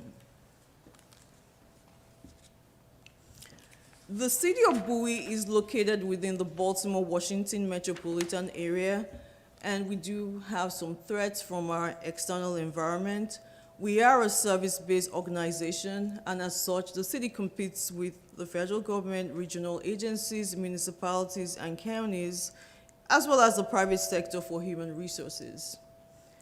Also, supply chain remains a threat. The city still experiences supply chain issues in the post-pandemic era. We experienced delays in acquiring vehicles, equipment, and parts that we use to provide core services to our residents. Also, we're still in the inflationary environment. We experience inflationary pressures as items often cost more than anticipated year over year. Finally, we have been experiencing declines in intergovernmental revenues as a source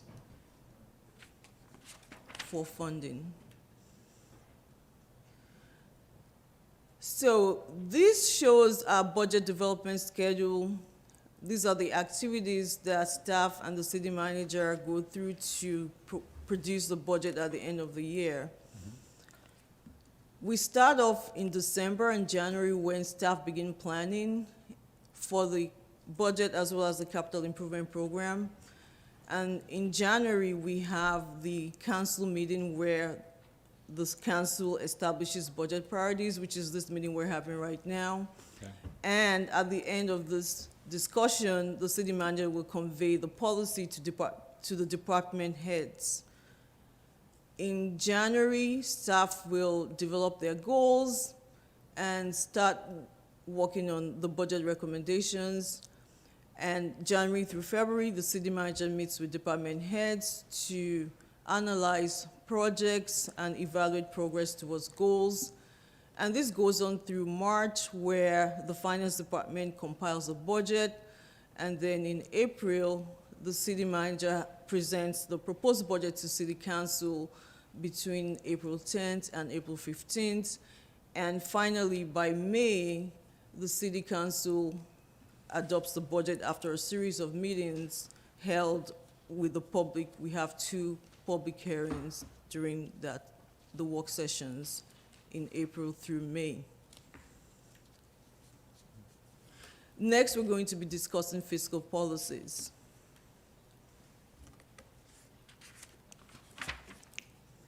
We're going to be talking about capital financing, debt management, the fund balance, revenues and expenditures, as well as capital projects. Going on to capital financing. The city will not use long-term borrowing to finance current operations or normal maintenance expenses.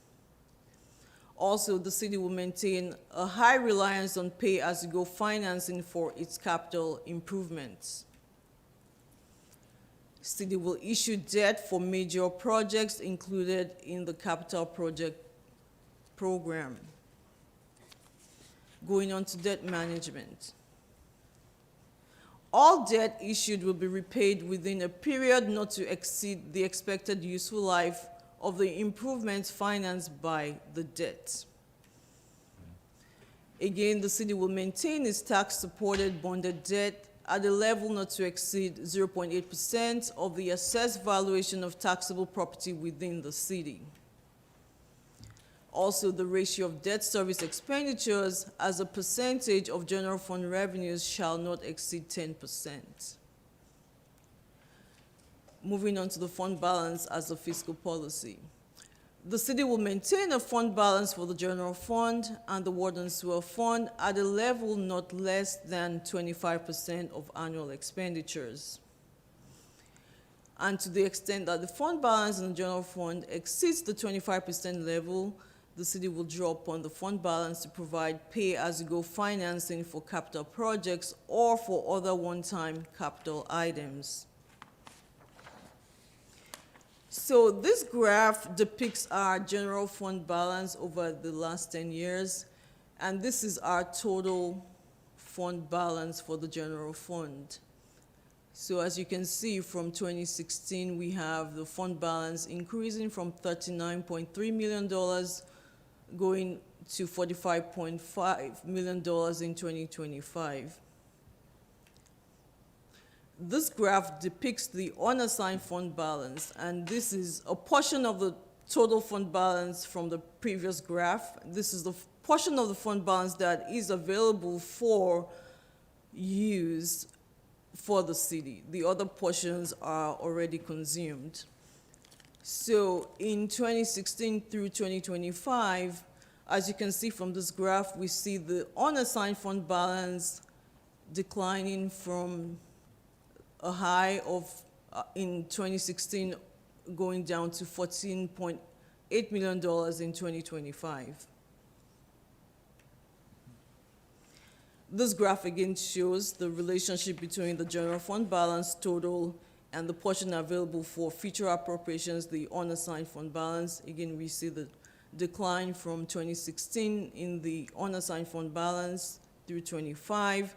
And we see the general fund balance total increasing with a slight dip in 25. Going on to the fund balance policy. The City Council adopted a fund balance policy, and this is to maintain the general fund balance at a level no lower than 25% of expenditures. In FY 2025, based on the unaudited financial statements, the general fund expenditures totaled $71.8 million, while the ending fund balance as of the end of the year, with the unaudited financial statements, we had a total at $45.5 million. And again, the fund balance percentage of expenditures came up to 63% as of the end of FY 2025. We'll talk about revenue and expenditures. The city will strive to adopt an annual general fund budget in which recurring expenditures do not exceed recurring revenues. And a 5-year projection of revenues and expenditures for the general fund and water and sewer fund will be prepared each fiscal year to provide a long-range strategic perspective for the annual budget process. On an annual basis, the city will set rates for the water and sewer fund at levels which provide for self-sufficiency. And then, one-time non-recurring revenues shall be used for financing capital projects, and examples of such include proceeds from the sale of surplus property, capital grants, and other infrequent non-recurring revenues. Again, the use of one-time revenues for financing ongoing operating expenditures is strongly discouraged because the city needs to have sufficient resources before obligating itself to support projects from one-time revenues. For our capital projects, we're going to recommend that we approve capital projects in the following order. And this order starts with mandates from the federal, state, and county governments at the top level. Next level will be projects pertaining to improvements to city amenities that provide or promote health and wellness. Next order will be projects pertaining to the restoration of aging infrastructure and buildings. Finally, new projects will be the last set of projects that will be approved according to the hierarchy criteria. For capital project spending, we're going to establish priorities. Again, our priorities include federal mandates such as the EPA mandate for the Chesapeake Bay project, special taxing districts to have additions for future dredging costs. On the water and sewer side, our water and sewer pipe recapitalization project will be a priority for funding. Also, facilities preventive maintenance, which is a program in which we set funds aside for the rehabilitation of city facilities. And our amenities, including our ice arena, basketball courts, and golf course, will be prioritized for funding in FY 2027. And again, we recommend studying a moratorium on new projects. Project cancellations will be assessed on a cost-benefit approach. If it's beneficial to cease or stop working on a project, that will be evaluated as part of the capital project spending criteria. Funding for capital projects is on a pay-go policy, which is a pay-as-you-go approach. We use our general obligation bonds to fund long-term capital projects, as mentioned before. Federal and state grants will be utilized to the extent possible when they're available, and transfers from the general fund is a source of funding for capital projects, in addition to funding from agencies such as MNCPPC, as well as Prince George's County. This graph shows scheduled CIP transfers from the general fund from 2027 all the way through 2030. And we show a transfer of $7.1 million in 2027, but we expect the transfers to taper down as we approach 2030 and beyond years as we manage our capital projects. We like to emphasize that transfers from the general fund for capital improvement projects are not sustainable. As we pointed out in the previous slides, the unassigned fund balance, which is a source for these types of appropriations, is declining. So we don't have the type of availability of resources that we would like for moving forward on future transfers as we like. So we'll have to monitor that. This next set of slides reveal the major revenue sources for the city of Bowie, and we show this over the last 10 years. This shows our general fund revenues and expenditures from 2016 through 2025. And as you can see, the expenditures are in orange, revenues are in blue. In 2025, we hit a point where our actual expenditures exceeded our revenues, and we balanced that with the use of the fund balance. This graph shows the assessed value of taxable property over the last 10 years. And going from 2017, we started with $6.4 billion. We're at $9.3 billion as of FY 2025 as our valuation for the real property in the city of Bowie. This shows the general fund major revenue categories. And as noted, the property taxes represent the highest source of our revenues, followed by the state shared revenues, and then we have the other revenue sources grouped together in the graph. Again, this shows the income tax growth growing marginally from 2016 through 2025. Highway user revenues are shown here from 2016 through 2025.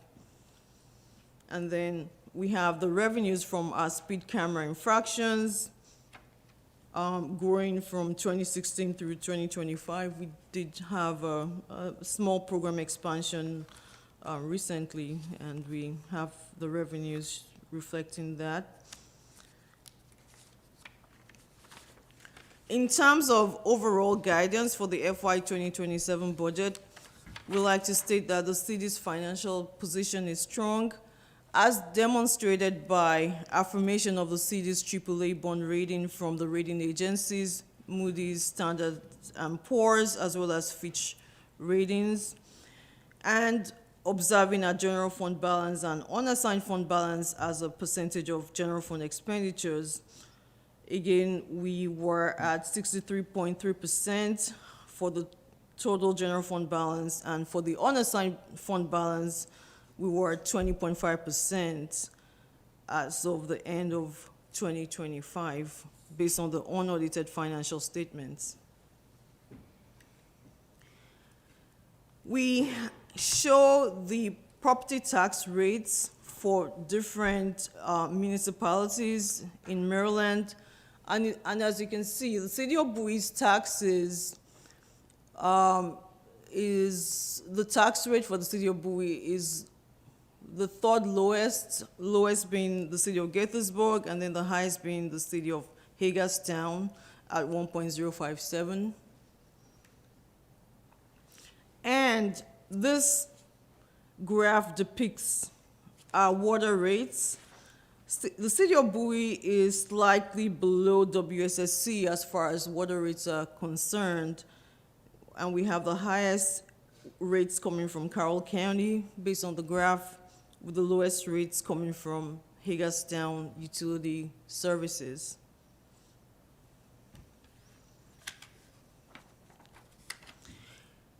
In conclusion, we have two main decision points for council based on this framework. We need guidance on streamlining city spending in FY 2027 and beyond.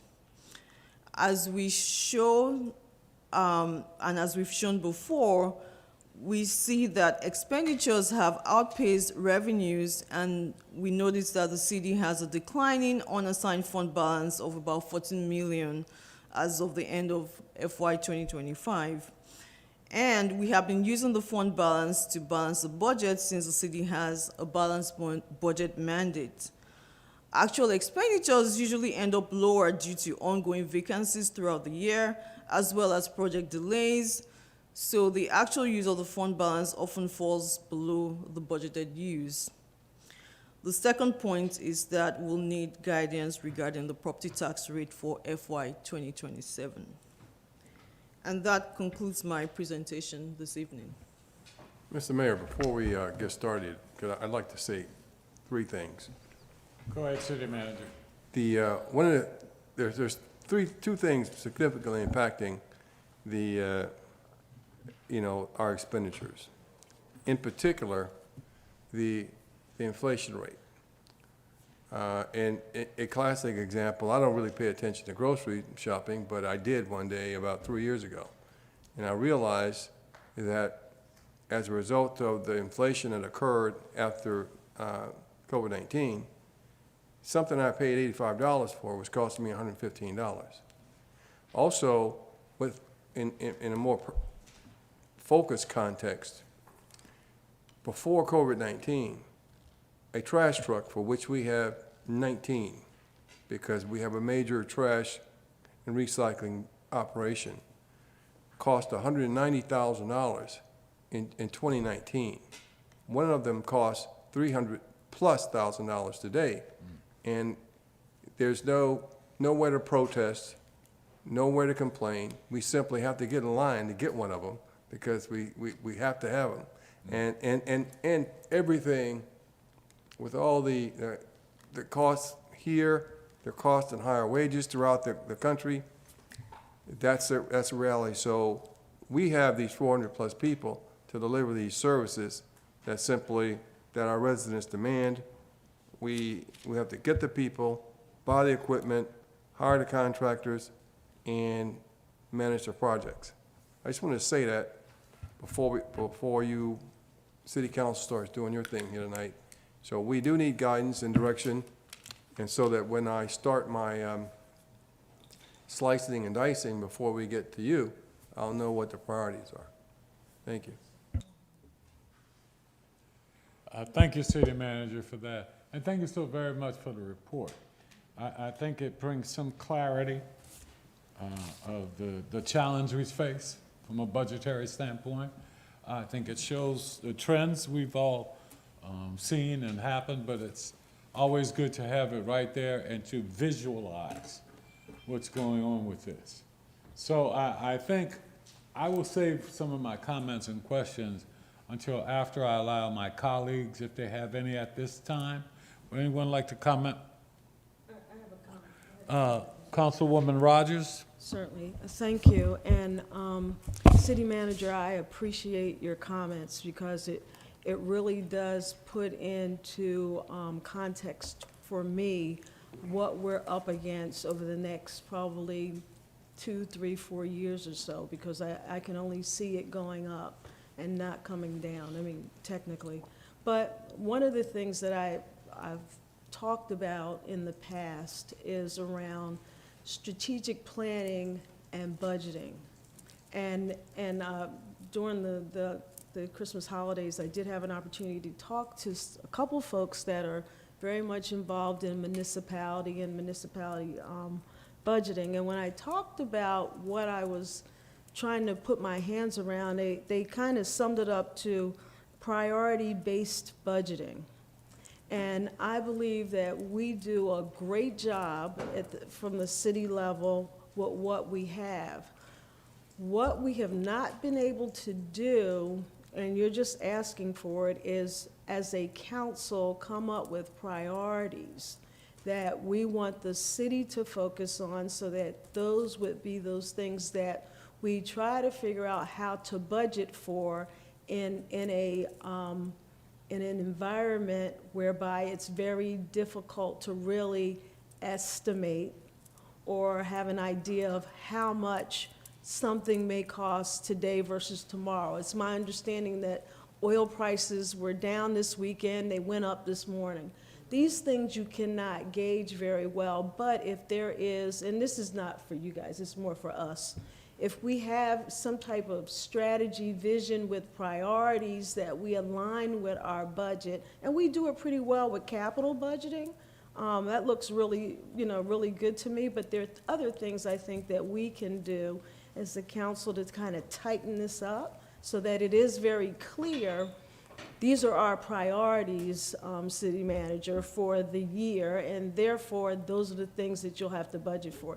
And we have not really, it has not been crystal clear. I think we've been more reactive to what we think we need or what has come up that we have to fund. So that's my comment, Mr. Mayor. Thank you. Okay. Anybody else at this moment? Well, okay. Thank you for the presentation. Mr. Mayor. Michael, Councilman sorry, Staff. Thanks, Mr. Mayor. Real quick, just appreciate Councilmember Rogers' comments. Also, just wanted to say a big appreciation to staff. I know we all threw kudos at Mr. Matthews and Mr. Lott tonight. Of the United States, the state of Maryland, Prince George's County, and Bowie, only one of those jurisdictions still has a AAA bond rating, and it is not the United States federal government or the state of Maryland or Prince George's County. That's not by accident. The very strong fiscal management that I think city personnel have followed and the guidance they've given us has been extremely helpful. I know we haven't always followed that guidance, but I think you've prepared us very well. And I just wanted to remark to my colleagues on the council and also to staff, when I talk to colleagues in other municipalities, most of them are pretty envious of the good position that we're in. And so while I definitely agree with all the caution that's being advised tonight, and I certainly agree with it, I am grateful that we are in a stronger position than many, and just want to say a word of thanks for the many folks who make that possible. The sheer amount of services we offer for the dollar amount we offer it for is exceedingly competitive, and I know that's very tough. We have a lot of headwinds right now that make that harder, but I just want to say a word of appreciation. Thank you, Councilman. Councilmember, Mayor Pro Tem Wolfie. Thank you, Mr. Mayor. Thank you very much, Ms. Ogunremi. I appreciate your time, energy, and effort, and I know it's tough with Mr. Matthews heading out, but I'm sure we're going to have a nice, smooth transition over, and we're looking forward to working with you through the rest of the budget process. I think you were asking for some insights and guidelines on things that we're interested in and seeing in the forthcoming budget. I'll give you kind of a list of things that are on my radar. You'd mentioned about the tax rate. I'm not, obviously I'm not too interested in seeing taxes go up. That's kind of my starting point. That having been said, I know that we don't always live in the world in which we'd like to, but that is my hope and expectations that we'll be able to do that. And tying into that, if you and your good offices could take a look at the fiscal benefits that we're getting from the new developments that are coming online, and what we can expect for them, specifically, I know Melford is starting to see more, residents, as we are seeing Mill Branch come on, and South Lake, of course. There's the TIF that I love to hate so much, that limits some of that, but nonetheless, I think there's going to be some positive impact from that, even though I expect it will be upside down on the expenditures with South Lake because of that TIF. But if you could take a look at that in the context of our tax increases, and I know that we have ongoing, continuing, we've always absorbed the hit on some of these additional expenses that we've had to take. Specifically, we've had to redo a lot of our water ponds, pond management and things like that, that if there is a need for tax increases, maybe there's a separate tax that might be levied to kind of differentiate the things that we're not increasing. In essence, it's like, this is new to us. This is a third this is an outside burden that we have to carry, and there might be just a different way of framing that, that expense. We heard someone this evening come in and complaining about the safety security feeling up at Bowie Town Center. We've been in a position where we've been hiring police members as fast as we can. And I'd like to see that we continue that, and to the extent that we think we can fill them, expand the police force. So if we wanted to add 100 police officers, we couldn't, because the pipeline, the HR pipeline just would never be able to generate them. And indeed, we've been working really hard to, fill the current billets. We're getting close, but I'd like us to take a look and see what the potential is for filling police officer positions for the coming fiscal year, and then budget accordingly. I don't want to have billets on the budget that we'll never be able to fill, because that'll just throw the budget off and it'll drive up our expense without having any expectation of delivery. The presentation you had talked about the 25% target for our fund balance. We've been living on that 25% number for a long time, and I'd like for you and your team to get with the Financial Advisory Committee and see if 25% is still the right number. Maybe it's higher, maybe it's lower. My thinking is it's probably lower, but I don't know. In the context of we've been through a major crisis in the form of COVID, we're now well through that. We've had a lot of other, significant changes in our fiscal requirements, and hopefully that would give us some insight as to what number we really should keep in our emergency fund. So if you could work with them to see if there is a need. There may not be, but I'd like to hear from staff as to whether or not they expect a need such as that. Staffing, I know that we're up. I think I remember the number being 20 or so year over year. Notwithstanding the things such as police officers and core services, I think to the extent that we can, holding the line on other areas of our business, non-core services, I think it's imperative we hold the line there in terms of staffing levels, while allowing for some growth in areas that are critical to our services, to our constituents. And I think that's it that I have at the moment. Thank you, Let me Councilman. see if there's anything else. Tax rate, speed camera. Speed cameras. I didn't mention speed cameras. I'd like to see us expand the speed camera program. We have seen an increase in revenues from that, which indicates that we continue to have a problem. So I would have preferred to have seen the numbers going down, but the fact that the revenue is going up is indicative of the ongoing problem, and it's one of the ongoing issues that are top of mind for all of the folks that reach out to me. All right. So I Thank think, you, Councilman. let me We're make gonna sure, move- we're gonna one move second, let on. me go down my We're list. gonna move on, Councilman. To extent right at this. Give others an opportunity to speak. Absolutely, And so at this I'm good. time. We're good, thank you. I'd like to comment. Thank you, Councilman. Well, what I'd like to say is, again, thank you so very much for what you've done. I'm going to give Council Member Brady an opportunity to speak now. Thank you, Mayor. I want to start off by dovetailing off of one item that the Mayor Pro Tem raised with regard to the speed cameras. I agree with him that if the numbers are going up, we've got a problem. But what I'd like to, in that analysis, is look to see, are the numbers going up because we added cameras, or are the numbers going up because we have more infractions due to speeding? Because that tells two different stories. It's a combination.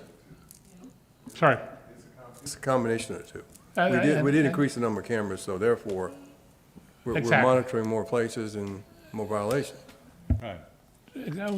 But I just asked for that correlation distinguished, if you will, or looked at. And this goes to the issue of the fund balance and what have you.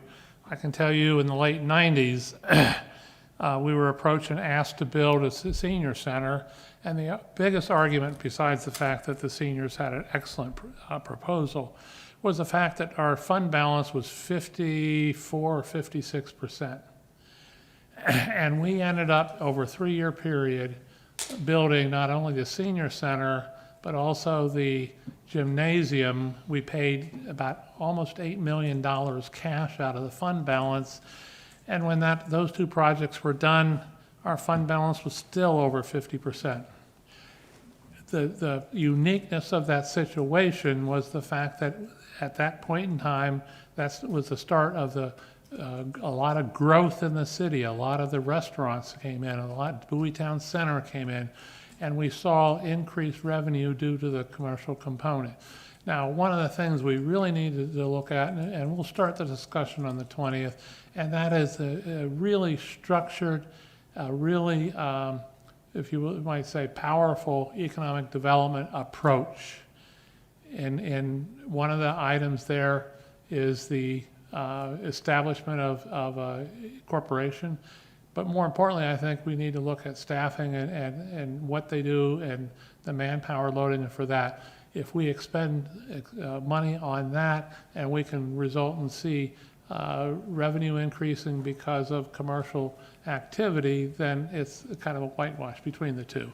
And on top of that, I think we need to look at our growth boundaries again and looking to see if there are opportunities where we can bring developers in that are looking at commercial development or industrial development, what have you, into our borders, which would add to our tax base and add to the ability to provide for our citizens. I was going to ask about the inflation cost, and the city manager excellently responded to that. The unfortunate thing that we have no control over, and that is mandates that come from the federal government, the state, or the county. The unfunded mandates, or they tend to be unfunded mandates, and we're going to have to live with that. It's unfortunate, but it's a fact of life.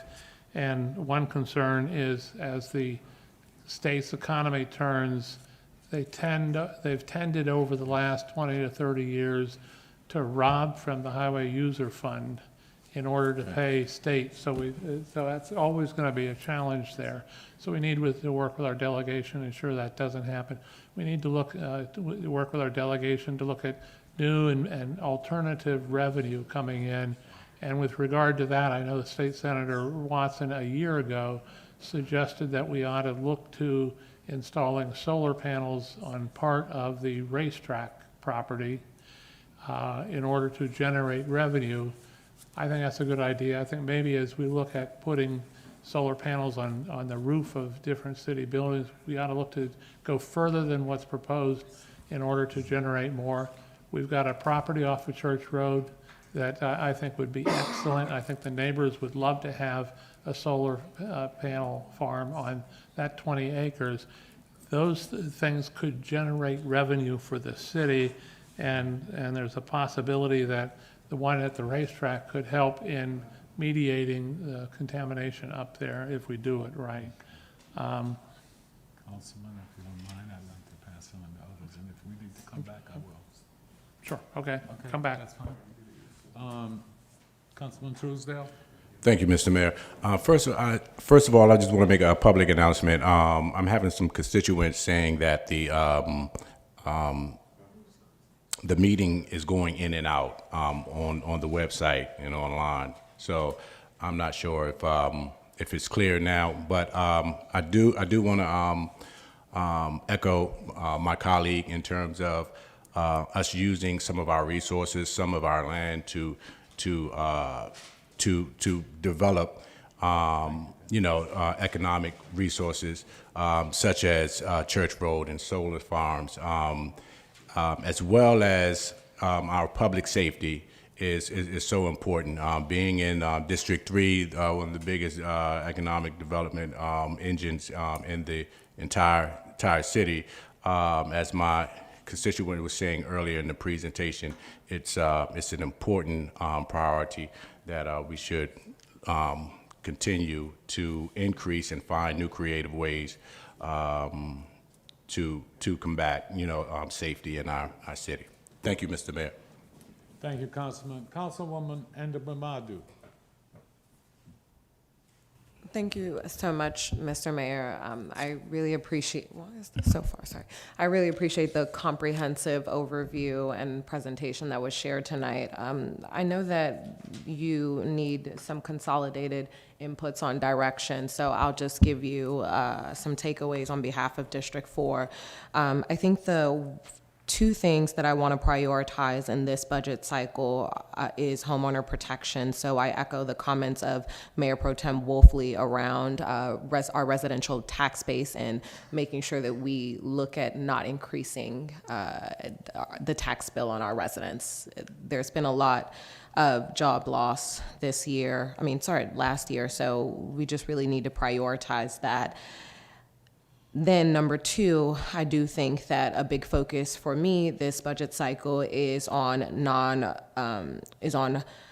non-residential revenue growth. So prioritizing ways to find revenue growth from other areas that is not based on residential tax base. I think right now the city of Bowie, which has a great budget, echo all of the comments of my colleagues who talked about our AAA bond rating, especially the earlier comments from Councilmember Rogers, echo 1000% everything she said. But I would like us to shift away from, it's like we have this model of just fiscal stability, and it's not optimizing for value creation right now. And so in the areas that are feasible, I'd like us to shift our lens or consider shifting our lens to focus less on continuity and stability and value creation. Because as we look 5-10 years ahead, we are really going to be behind, especially as we think about inflation and everything that's going on in the world. And those things are just so unpredictable that we really just need to get in ahead of that and look at areas where we can be able to create value. I think two opportunities, Councilmember Brady talked about them briefly this evening. One is annexation. I've heard consistently from the Fairwood community around the consideration of annexing. I don't know how much that will give us versus offset versus create more fiscal constraints for us. I'm not sure the numbers there or the reality of that, but I've heard a number of times from those residents that they would like to be in the city of Bowie because of the services that we have to offer. So looking at our boundaries, I'm going to the last one. Looking at our boundaries and just looking at ways to annex new communities. And then the next one is just being aggressive on economic development. We really just got to get that going. I know that's not going to give you reprieve this year to staff, but at least for FY 2027, it will be able to start reaping the benefits of something. Okay, Mr. Mayor, I see you for my time. I'm done. Thank you. Thank you. Councilman Roberts, anything else? Councilman Stev, anything else? I guess not. No, I appreciate it. All right. I'll just agree with the comments about not raising taxes. I hear what Councilmember Ndabamadu is saying about looking at revenue alternatives. And I echo everything my colleagues have said so far. Okay. Councilman DeFore, Wolfie. Good. Councilman Brady? I'm good, I guess. Good? It's good.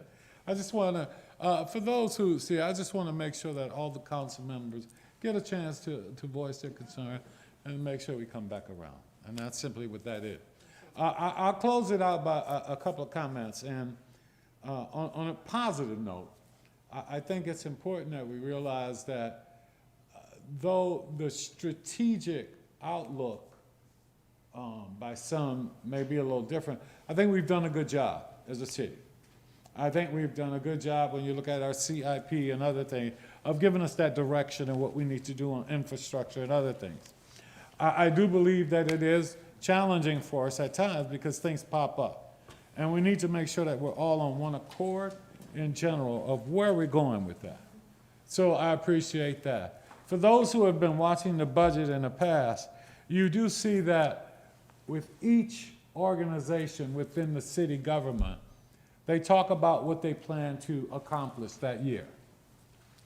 Now, it's incumbent upon us as the county, at least the city council, to make sure that we're making sure that that's in the direction, Councilwoman, that we want it to be and that they're accomplishing those things, but also to make sure we hold everyone accountable, which I think we do. So having said that, I think we've had a really good strategic budget as we've gone through, and I think from the city manager on through all the way down the line, I think there's a great deal of work that goes into that. I think some of the comments you heard tonight from my colleagues add to that of things we need to look at and prioritize. So I think this was a good discussion, a good lead-off. City manager, I know it gives you a few more things to deal with. Go right ahead. I just have one, I'll make sure, a couple of questions. So, is it true or a consensus that the council wants to keep the level of services that we currently have? Is that accurate? Yes. I'm just saying, I want to make sure. I know where you're going. I'll throw out, because I'll throw out, sorry, just for myself, I would prefer maintaining the level of taxes and would be open to looking at and services. okay. I'm in agreement with the staff. I'm in agreement with that. So you're in agreement with, rather than raising taxes, lowering the service? I want to make sure I understand. Councilmember Steph, can you repeat? If I may, Council, I think, City Manager, where you're going with this, that is to maintain the level of services we're currently providing, we don't have the revenue source coming in to do such. Right. And we need to make a determination of, and I'm oversimplifying this, of cutting services or having to increase taxes.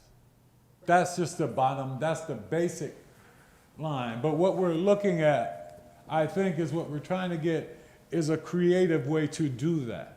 And what I mean by that is addressing those issues. I use the water. What we've done over the last few years, we went away from the process that was in place when we mostly took over, and that is pushing those costs onto just those who use the city water. And we've been trying to do our best, actually putting it at the top of the list. Who is that? Oh, okay. That we have a challenge there in that we're trying to help. And a lot of our major asks of our congressionals and others has been to support the water system. Let's be very candid. And so I think we need to do that, but we need to focus more on how do we address that moving forward. And I think that's what you talk about, Councilwoman, about a strategic plan. Strategically, how do we handle that issue, which has been going on, City Manager, for a while? And how do we make sure that we increase the revenues? And I think everybody has talked about increasing revenues to offset any increase in taxes. And so, having said that, City Manager, I think at this point, I believe we need to get from our finance side what it looks like going forward if we do not increase taxes. Well, what I intend to do, based on the guidance that I've been given, is do all I can in the screening process to keep the services at the level that they are now. And you know, we're a suburban city. You know, we get our money from property taxes, some sales taxes, and some other, and we can't affect this current budget with that, with any. And so I'll do everything I can to keep the services the same and the tax rate as is. If not, in April, there'll be a proposal to raise the millage rate to keep up, so that we can pick up the trash, pay the cops, keep this code enforcement at the same level, and fund our people. I don't think we're against the wall. I mean, we haven't raised the millage rate in 16 years. That's never done anywhere. I mean, I know it sounds nice. It's a nice thing to say, but after 28 years in this business, it's really hard for a city, county, with the property tax funding, not to have a millage rate increase at all. But, so we've been using our fund balance significantly over the last 8 years. And that's your call. And so, we may not be up against the wall completely this year, but some things might have to be pushed out to the out years. And I'll make those decisions as I prepare my budget to present to you, for which you all have an absolute right to change and modify any way you want at the proper time. City Manager, I think one of the things that I would say to you, and you kind of touched on it, from my perspective, I would like to see what that millage rate should be, just to keep up with the current services. We'll work on it. Yeah, and that's what we want to see. Not to raise them just out of orbit, but what will that be, that millage rate, if you could give us what it would take for us to provide the services that we are now, without digging into our fund balance? Well, when I get through with the departments and we start the calculations, I will communicate to you all what the circumstances are in that respect. Thank you very much. Any other comments as we move on? Hey, thank you so very much. Go ahead, Councilman Brady. No, I was just going to ask, when the city manager started off his city, I thought he said he had 3 questions for us, and you asked him. Oh, okay. Never mind. I just want to clarify. Hey, thank you. All right, we will now move on to the item that we removed and placed on new business. Councilwoman? I am happy to give a prelude, but essentially, I just wanted context on what the grant was and essentially what's happening there, because I don't have any materials on this, so I just wanted context. Delighted to provide that. Thank you. While Mr. Lawrence is going to fill in the details of the TEDCO grant specifically, let me bring you to how we got to it. In 2023, we had a strategic plan prepared for Old Town Bowie. And one of its recommendations was to engage a community development corporation to implement the plan. We put out for bid seeking a community development corporation and subsequently identified Inncuvate Community Development Department and awarded a contract to them. They're in about their 2.5-year point right now. In the discussions leading up to the budget submission for the current fiscal year, which occurred January through May of last year, we were aware at the staff level that TEDCO was offering money that might be available for some of the projects in Old Bowie. Within the budget request, there was contained matching grant fund money for the city to match money that TEDCO would give to the CDC for the Old Town Bowie. You approved the budget. Subsequently, the CDC applied for the TEDCO grant, and they were successful. So I'm going to ask Mr. Lawrence to come up and tell you a little bit about what the grant was for, what it's going to be used for, and then you can ask any questions you've got about from Mr. that Mayor, point. I just want to let you know, if you would like to proceed with this part, we can, but that was all the context I needed. But happy to proceed if you would like to hear the rest of this.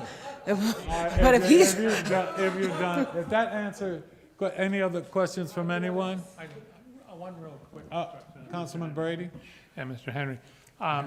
Just to clarify, and make sure I heard you correct, the 75,000 that we are going to appropriate, or the resolution covers tonight, was actually in the budget that we adopted, and therefore, we've acted on it, so. That's correct. The money is appropriated and available for disbursement. The action tonight is the act of disbursement. Okay, thank you. Thank you, Mayor. Mr. Mayor? Okay, but we need to then take action since we removed it from the Mr. consent Mayor? agenda. Mr. Mayor? So I will entertain a motion. Mr. Mayor, I'd like to move for adoption of Resolution R-3-26, approving a $75,000 grant to Inncuvate Community Development Partners for use as matching funds for a TEDCO grant. Second. It's been moved and properly second. Any discussion? Hearing none, I'll call for the vote. All in favor, please respond with an aye. Aye. Opposed, same favor. Hearing none, motion carried. Mr. Mayor, I'd like to make a Mayor motion. Pro Tem? I'd like to make a motion to adjourn to closed session under the statutory authority of the Maryland Annotated Code, General Provisions, Article 3-305B3, to consider the acquisition of real property for a public purpose and matters directly related thereto, and Section 3-305B7, to consult with counsel to obtain legal advice. Second. It's been moved and properly second. Any discussion? Hearing none, call for the vote. All in favor, please respond with an aye. Aye. Opposed, same favor. Hearing none, motion carries, and we will proceed into closed session. And again, thank you, everyone. And for those who haven't heard it, a belated happy holidays, and we look forward to a very prosperous and safe new year. Thank you, everyone.